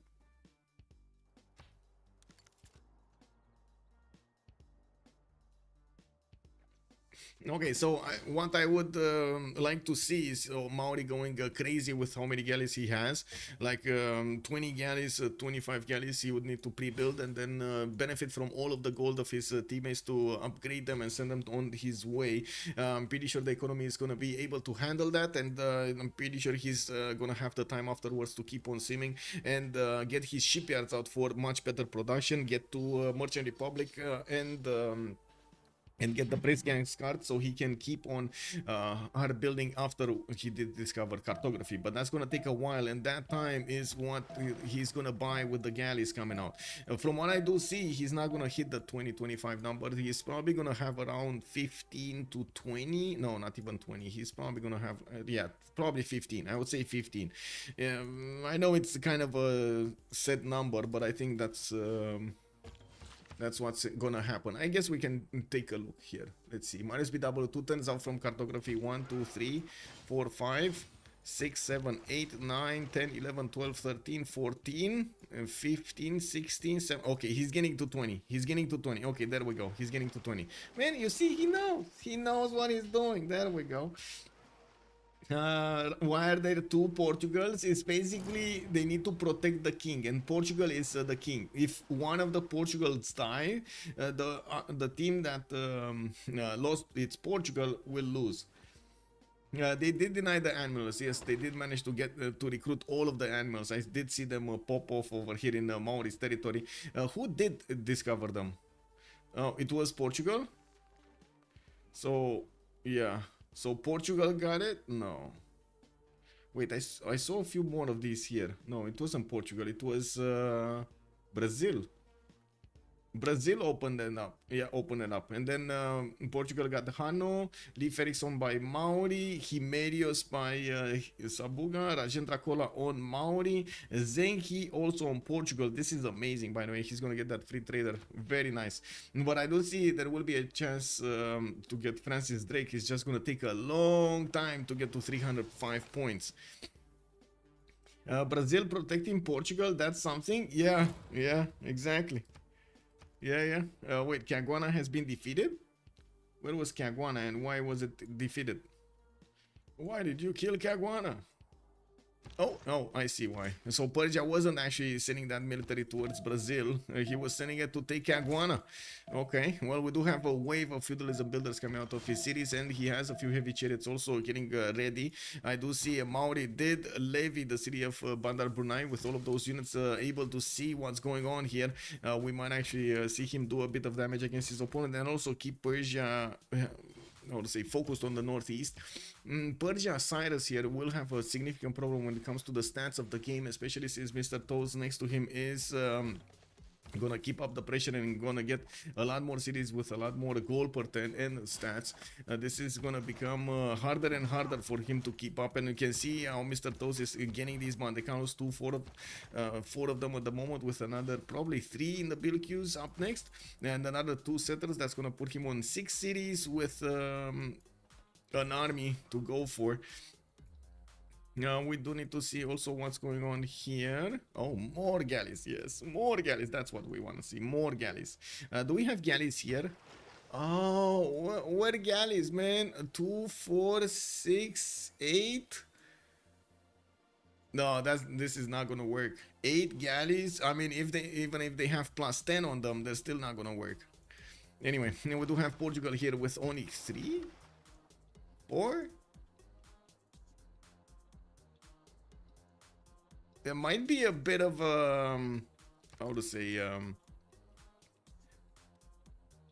it might be quite a bit of a challenge to try to foresee what's going on in your opponent's empire because of the stats and how important timing is in this game, in this Protect King game.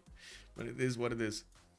It looks like there's a significant chance they will take out the Portuguese navy with the boats that Maori has, and this is not even taking account what Portugal can do here. Sabuga, I'm pretty sure he can actually get quite a few of his own boats out with the science and the culture he has. He just prefers to get the simming going and try to go for a golden age, while we do have Marius BW with an opportunity to go dark age and get an extra +5 on his boats. His boats are gonna be very, very strong. He should actually get okay, never mind. He's just getting galleys. Yeah, he's just getting galleys. He moved off from discovering cartography, so he has the ability to keep on getting galleys. Oh my god, another wave of galleys everywhere. Oh my god, I like this. I really like this. This is amazing. He's just gonna keep on upgrading caravels and send them. Every turn, just keep on upgrading and send them. Very nice, very nice. What's going on here? Brazil needs to put up a defense against the Northeast. Still doesn't actually have classical units out. Only 24 garrison defense strength. That's galley strength of the city centers. We do have Mandecalus from Mali. Yeah, he has the upgrade button. He has the upgrade button. He did also figure out there's a way from the Tundra to go into the cities of Susa here, but I don't think that's going to be the way to go. By the looks of it, he's just going to go directly, and he will have enough strength from the Mandecalus to keep on attacking these horses of Persia, even if they're fortified. That is damage that you see right now without the Great General. That is without the Great General damage. So you need to add another 5 points. That's going to put them on 63 points of attack against the horses, 50 on the defense.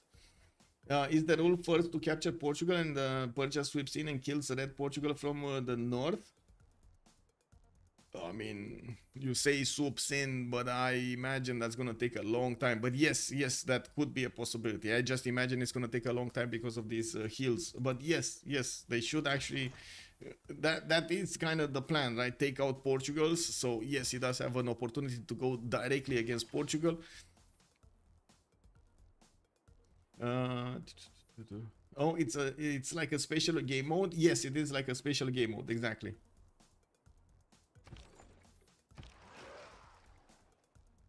Okay, Chandler is only making like 1 galley. I don't think she's realizing how serious this threat is.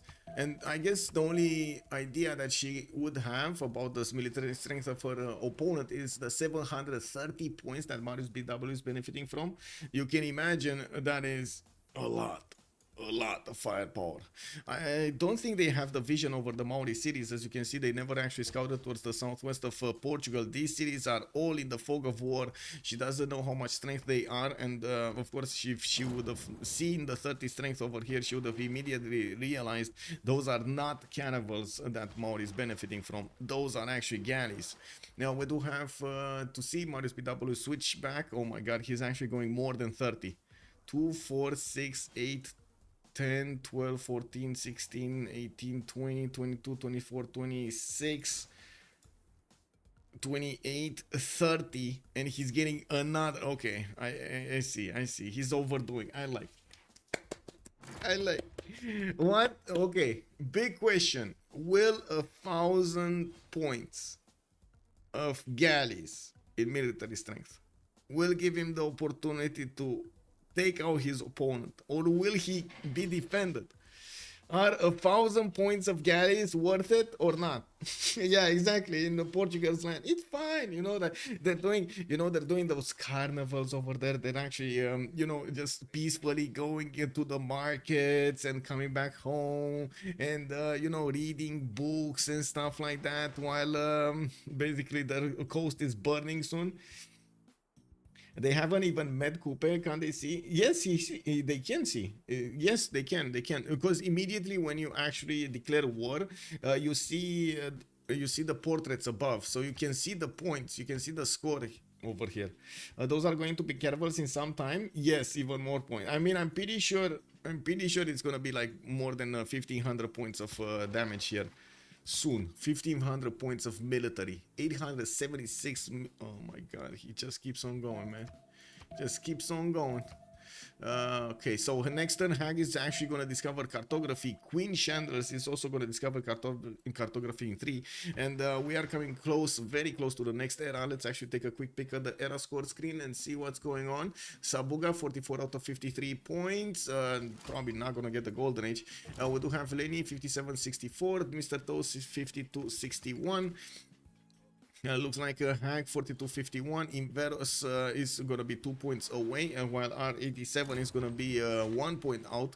We do see him already putting pressure on Brazil, while Brazil reacted to get his heavy chariots out. Those will turn into knights, making them a stronger unit to actually defend against the Persian immortals. He does need to get a few of them though, and we'll see how quickly he can get them. Good thing is he had quite a few builders out, and could definitely get some more chops going. Samarkand has also been taken down. Sabuga got another 2 cities there, so in total 3, and as you can see, he's starting to trade externally, significantly increasing his gold per turn. He's now to 124 gold per turn. 3 members of HOH are over 100 production, 108, 113 and 103. HOH are winning on every front, Alex 2005. You're not wrong, yeah.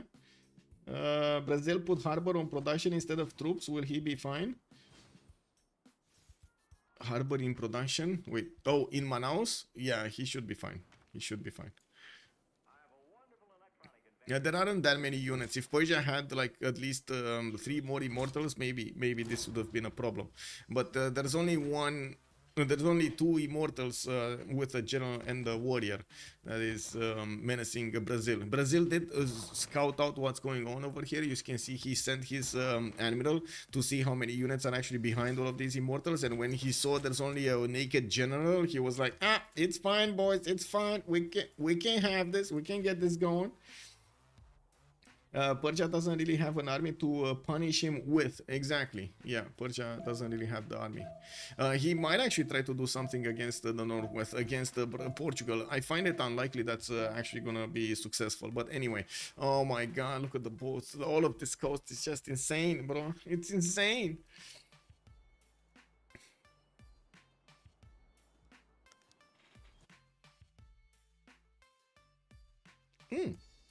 And more boats. When is he gonna actually get cartography? He's going military science in 2 turns here, and he started. Wait, he didn't start pre-building a lot more quadrims. He just keeps going for galleys. Oh my god, how quickly can he actually get to nationalism? He's 62 points, 64. Okay, shouldn't be that far away. Did he get at least 1 mare somewhere? Like 1 theater square? Yes, he did. Yes, he did. So that would put him with a lot of points. A lot of points. He could just ask his allies to make this faster and buy that building out with so much gold per turn. Monte Carlos have breached the doorstep of Persia. Inveros is invaded by the toes. Oh my god, can you imagine? 1,000,000 toes just coming towards you. Oh, that is a problem. We do have Mali here getting next to the borders of Pasacarte, and I do see heavy chariots getting out in one turn from Inveros' cities. Unfortunately, his army was deployed to Bandar Brunei, and that was a bait. Inveros will need to retreat all of those immortals from there and try to defend his capital, because the capital might actually die here. This city might actually die. If not that one, the one in the south is definitely gonna die. Anyway, if they CC off the Mali attack, I'm gonna be mad. I wanna see boats, Corky. Yes, I mean everybody wants to see those. I mean, honestly, the biggest question I have is how much military strength Marius BW will have when he will upgrade all of these boats. This is like, look, oh my god, 30 plus boats over here, 30 plus caravels. How much is the caravel strength? 55 or 50 or something? How much is it for 55, right? 55? Oh god. I mean, that's more than 1700 points, guys. 1700 points of strength. And he already has 1200 just in galleys. Imagine if TNT loses before they even see that navy. Yeah, well, I guess we're not gonna need to imagine. It is happening. Netherlands getting his boats upgraded next to Delgada, and by the looks of it, he did upgrade quite a few of them. Oh my god, he's actually trying to see what's going on. 2, 4, 6, 8, 9 boats upgraded, 10 boats upgraded. While he's getting harbors out, he still, of course, did not manage to get an admiral. That's going to be an extra +5 that Maori will get. And still, Maori is not getting his cartography. He's waiting. He's probably waiting for the Dark Age, to be honest. I think that's the call out. He wants the Dark Age, and he wants to get as many of these boats pre-built as possible. And oh my god, 1500 military strength of galleys, 1300 right now. Anyway, we do have the Monte Carlos managing to get a builder here from their opponents. Passagarde is going to get the wall up, and I do see Persia might actually lose a few more of these heavy chariots before he's actually upgrading them into knights. There isn't a replacement army. Mali does not have new units going towards the front line, and he's going to need to take good care of these Monte Carlos, keep them alive here so they can keep on punching his opponents. Oh my. Well, that city is still not gonna go down. Its wall is going up in one turn, and it's not like he's gonna get to push. Oh, maybe he will get to push through it if there's no garrison in that city center, as in there's no unit garrison in there. That's only a 33 defense. That's not gonna be that hard for these Monte Carlos to attack into it and take it down. There is not really an army to punish an attack, like an ongoing attack against Passagarde. +5 military strength with card, but you can't heal outside the territory. Yes, exactly. Oh, that's good. If he unlocks cartography, he gets Era score and would hit a normal age. That is also true, Alex 2005. Oh, Twilight Valor. Yes, I thought it was something for upgrades. No, just Twilight Valor. He just wants the extra +5. Yeah. It's also not all Dark Ages do have the card. Most Dark Ages, like the first 3, I believe, or is it 4? Is it 3 or 4? Have the Twilight Valor, and then you don't have it later on in the game. You can imagine tanks with Twilight Valor kick. Yeah, I guess it is what it is. Helicopters with Twilight Valor, you know, it is what it is. Or GDRs with Twilight Valor. I don't know, man. That sounds quite dangerous. Let me get this 200 strength GDR on the map. The Dutch is coming. Yeah, Dutch is coming. But I think he's gonna end up against a wall of galleys. Like check this out. Caravels going against galleys. They cannot one-shot the galleys. They need to two-shot them. And these galleys are now just gathering dust over here. We do need to see when Marius PW is gonna start upgrading them. He is still not benefiting from the upgrade button. He still doesn't have cartography. Next turn we actually switch into the next turn, and I would imagine he will. Oh no! No! The Dark Age! There's no Dark Age! Marius BW! What happened? Oh my god. Did somebody cross the seas or something? No? No, they didn't actually get the going around the world promotion. Okay. Oh my god. Yeah, rip. No extra +5. I guess it is what it is. He's gonna have to make deal with the admirals, and it is what it is. Netherlands 12.6. Okay, Portugal is on 9. The other Portugal is 16. Maori is 9.2, and Brazil is on 4.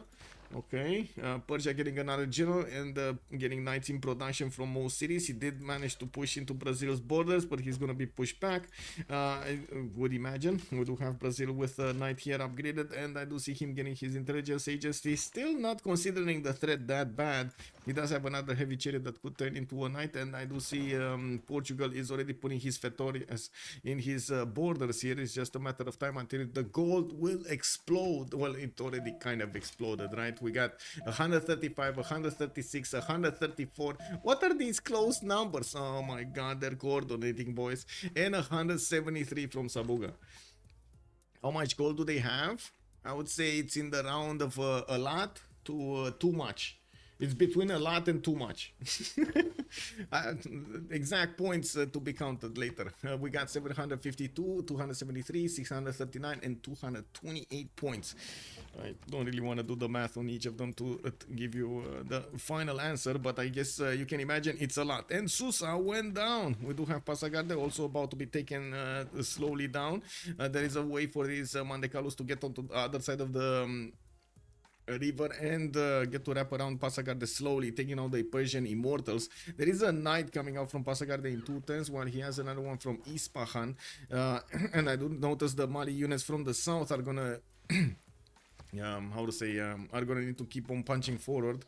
Did he lose a Mandekalu here? Or did he reposition? Oh, it was this one that he moved from here, from the Wital? I think so, right? Anyway, Pasagarde here is, or could be... Oh my god, again, man. Phanex is freaking crash.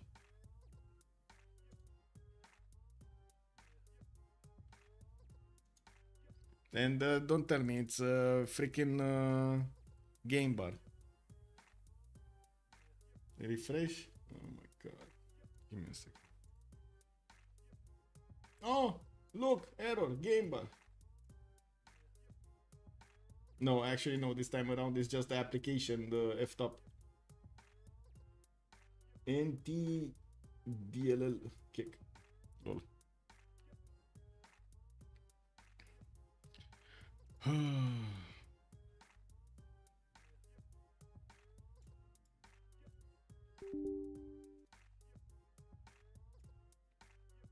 Wow, I get a Phanesis crash report even when I load into the game.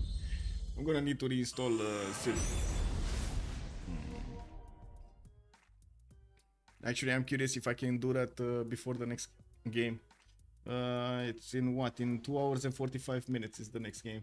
Ah, come on. We need to see the last one. We need to see the last moves. Hey, Kebor, hello there, sir. We're about to see that 1800 point of military. Only galleys in galleys transform into cannibals and go against their opponents.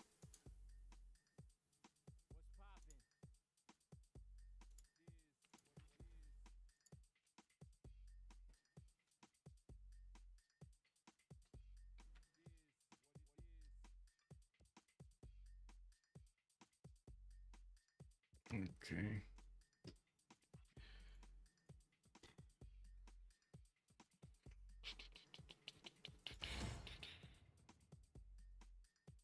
Oh wait, I still have 0 MS? How do I have 0 MS to the... You have built great cities of stone and seen early... Mario's big push, yes. Well, there's one good thing about this. I don't... Oh, and I needed to coordinate.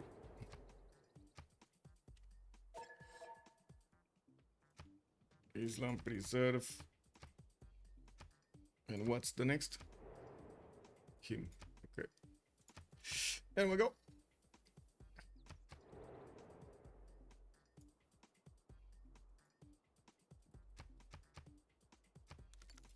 Okay, so we did go into the golden age here, and we do have R87 Inveros in a golden age, normal age for Hag, and I do see a golden age for Chandlers, and I do see he did manage to get quite a few of these now with the promotions. Well, at the moment we didn't actually see Maori upgrade, only Portugal upgraded one now to see what's going on. While Marius BW on 72 science getting his cartography next turn, he's gonna get the ability to upgrade. I do see also Mr. Tosin is in a golden age. He did get a pen brush and voice golden age. Lenny, normal Normal Age, Marius BW Normal Age, and a Golden Age from Joe III. And we didn't really have amazing upgrades here, but I gotta say these no buildings can be created in the district that just passed. Is gonna be quite a problem because they're not gonna get to defend themselves with walls or trying to buy time with walls, and we will need to see if their navy is gonna be locked. That's also gonna mean, oh my god, yeah, Pasakart is dead. Capital city of Persia is going down here. It's about to lose its wall strength, and immediately afterwards the damage being done by these units is going to be a lot bigger, a lot stronger. Okay, the city is still not put under siege. Hey, it is what it is.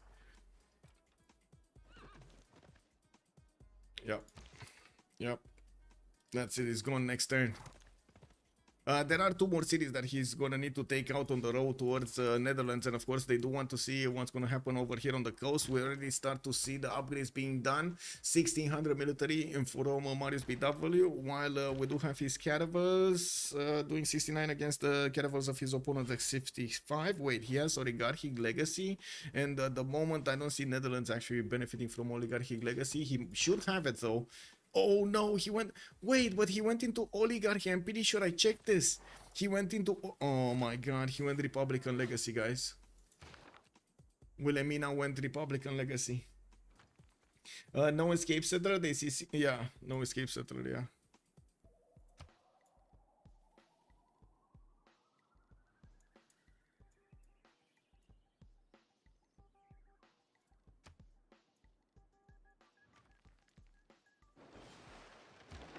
Well, at least there are quite a few boats.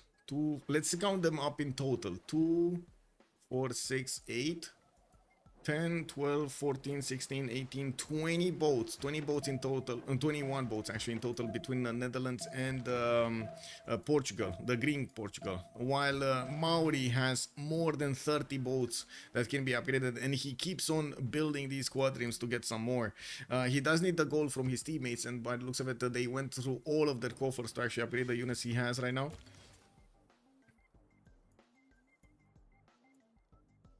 Okay, let's see Pasagarte go down, because this is probably going to be the next one. There we go. We got it taken down.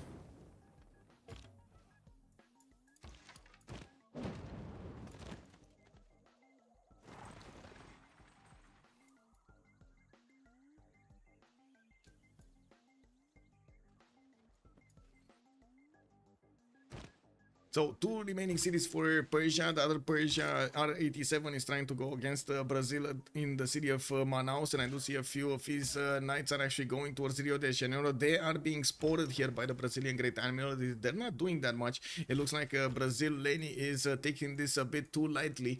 We do have them investing as much gold as possible in the navy of Maori, and then needing to see what they're gonna do with their own boats. I do see Netherlands cannot really push into the Maori units, but I guess we're gonna need to see when they will get very, very close up and personal with each other and see what's going to happen. Definitely a lot more galleys need to be upgraded from Maori's territory, and then he does need gold every turn. He just got 711 in the bank, and as you can see, he's upgrading as many of these galleys as he possibly gets tiles from. He should pop over 2,000 points in just a few upgrades. I crashed earlier, so couldn't hear the answer, but are the special rules first Portugal to die loses, or do you just have to take their capital? You just need to take their capital. Otherwise, it's pretty hard to kill them with escape settler and all. Yeah, you just need to take the capital, if I know correctly. If I remember correctly. That's the whole idea. They need to protect the capital here. Protect Portugal. Oh, I see. Portugal actually started sending those external trade routes, but still half of the economy of Joao III from the other side, from King Sabuga.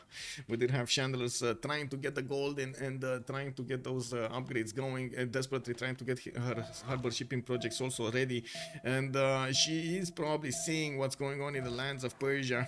We do have Mr. Toes managing to get the drop on the Persian units with the Mandekalus, and from what I do see, he is going to manage to keep on punching through. These immortals are not ready to take on the Mandekalus. While the caravel attack is about to happen here, and the hag is seeing all of these galleys just standing around, and he's gonna see them getting upgraded. Kick. Well, that's a dead caravel.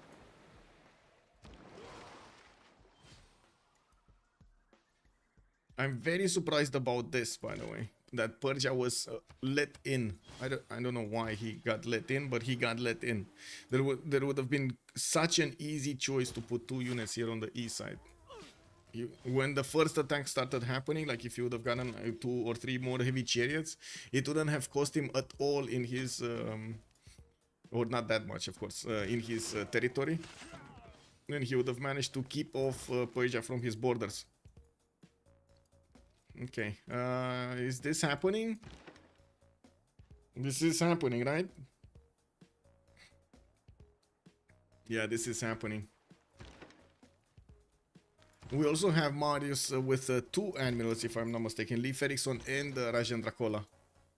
Does he have 3? No, 2. 2 admirals.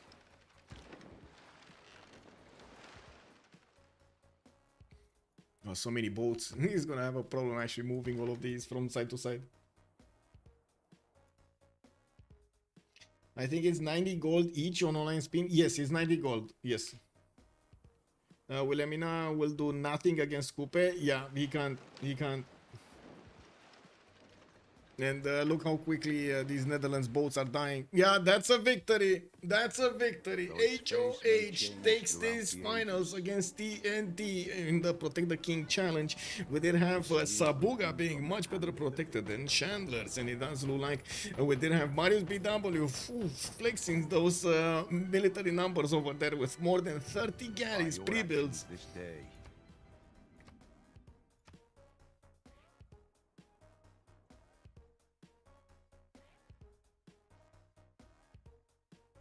Me actually take a quick peek. Maybe we do get to see them in the channels.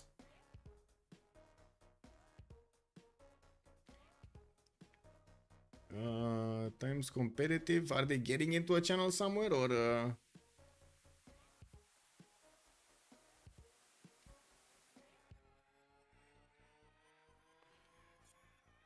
I would assume so. I just need to find the correct channel.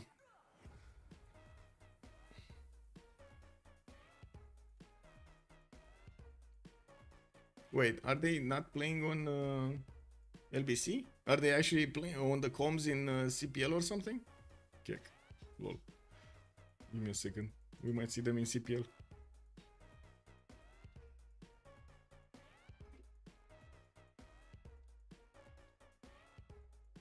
No. No. Oh, it's probably one of those hidden channels that we cannot see or something. Okay. I see. It is what it is. Well, we did see throughout the game quite interesting action. We're also finishing this game up well before the next game, so I have some time to eat and also restart my PC to change some XMP settings. And hopefully I'm not gonna get that. Where? They're telling me to come post game, but where? Where? Kick. Oh, I see.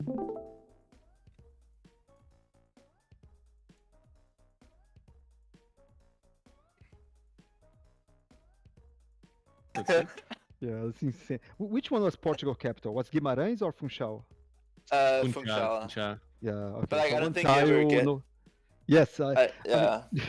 from the moment Netherlands said they had no oligarchy legacy, we already losing in Oh. Portia. He Yeah. forgot, like he's But like, you they don't have Oh you don't have my God. admirals either. You're waiting for Yeah. 301. I you guess you got can all the unlock. admirals, you got all the merchants, like oh. But what happened there? Because I'm Yeah, pretty it's sure crazy. Portugal was not Portugal. Sorry, Netherlands was building the specializing building in oligarchy. He switched off in Yes, between. Or? yes, Oh, yes. no. Oh, there's So we are talking the whole game. Okay, you're going to do Venetian. Then he's like, yes, I'll do Venetian. Then he put a harbor in cap. It's like, oh. Okay. I mean, yeah, we are chatting too much. We got distracted, and but like I Dude, think we thought we were also joking. Like we had so much fucking gold, and we were like, "I'm gonna make 1k milli of galleys," and that was like, "No, make 1.5k," and then ended up being trying to go for 2k of galleys. I need to see the stream to know what I did. I think Warlord was in 2 turns, and the Civic was 2 turn, and I think maybe I get in 1 turn and distracted. This Just is what? the age, getting old, my friend. Yeah, it's hard. Well, look at how Hard to many build. boats. So, and can you show Mali spawn? Because like Uh, Persia was like, yeah, I'm going to kill Mali, blah blah blah. And then That suddenly, was oh one man, I'm loser. losing my city. Torres del Paine spawn second city on Mali. I don't know. Yeah, and that coast, because if it wasn't for the boats, I think the story could be different. But Yes. That's Yes. kind of unlucky. Yeah. Can't really know Brazil. I missed. Wait, by the way, I missed Stargate by 1 point because the fucking trade route to Portugal finished. Like that was so fucking sad. Oh, so I'm that's what perfect. happened. Oh my god. Yes. I was delaying like everything tech tree and Yes, culture I tree saw. to like not get normal age, stay dark age, and then a trader fucking finished. Oh, like 2 things happens actually. My cap was the first 10 pop city in the game, 1050 yeah. something, which gave me 2 points, and then I was only 1 point off golden, and then I got the trade route here finished, which fucked me, and gave me normal. Oh, That's what you get for Um, sending externals, Modus. That's what this Magnus don't get fed on my sim. Why So didn't many you buy boats horses here. for toes on the city of Persia? why he did that or why he No, didn't? he didn't. He didn't. I don't know. I mean, I think he was Okay, I right. just don't know. checked. If I I upgrade, didn't want to like take all the gold and kill the guy. No, I mean, you are making a horse a turn in terms of gold. It was more than fine. I mean, I could. No, Yeah, I bought 2 builders though to chop with Magnus. But Yeah, on our side, we are just expecting to be attacking, right? So we are like, oh, okay, we're going to take all generals, then we're going to start attacking with horsemen and then knights, and then suddenly you attacked. So we're not prepared for that. So that's kind of how, right? also so the galley cross yeah, border like- you. I don't know if you didn't have vision on we Brazil. do not. So I saw Manaus like a turn. You arrived. So our game plan was one in our head. So yeah, we will be the one attacking, and then suddenly archers, galley. So Persia was like bitching. He was very bitter. But I mean, everyone on our team is like I don't. Maybe spectators can say, but I would guess we had like an insane gold advantage. Like if Yeah, you take of like course, golden yes. teams. I checked Yeah. one time. We had 350 and you guys had like 100. Yeah. And But also the fact that I think we were 3 people open external. Like I don't think anyone went Magnus, or maybe. No, Sabuga Portugal did. went I Magnus. went. Sassy Sabuga. Sabuga the king. GPT right now, Sabuga the king. bitches. Check with me not now. Check GPT Check right gold now. script. Wait, Wow. gold script probably No, bad fuck, after it. upgraded. Fuck that thing. You need to check GPT right now. Yeah, you're on 324. We know. It's good. Yeah, Right yeah, now I it's had good, a- but you Come were on. for a long Once- time the lowest No, making don't goals on say your team. don't say that part, Melio. Michael, don't say that part. Shh. Just say 300 and a lot. Nah. Wait, Michael, was I higher gold than Mali? Like early mid game? Yeah, sure. No, wait. No, you were. Yeah, Mali had more, and then you Yeah, had Mali the had same. more, yes. Okay. I thought he had more at some point, but I guess not. No. And did you see that the city state took my engineer? I spent like 2 hours planning. Okay, I'm going to roll to Sabuga. blah, blah, Really? blah. Oh, Yeah, then bam. Bruno took the. The pink one. Oh. Like, the Oh, pink one in the Caguana. north. Caguana, Like yeah, like Caguana. 20 turns ago. Like oh. Oh, that's unlucky. Yeah. I think our map position is as good as Why it did- could be. Yeah. I mean, why did you give the city to Brazil? By the way, like he has no relevance in this game. right? I It's just didn't. a I second didn't card. want it. Mali didn't Like want you- it. I and- want it, Just I for want it, Campus.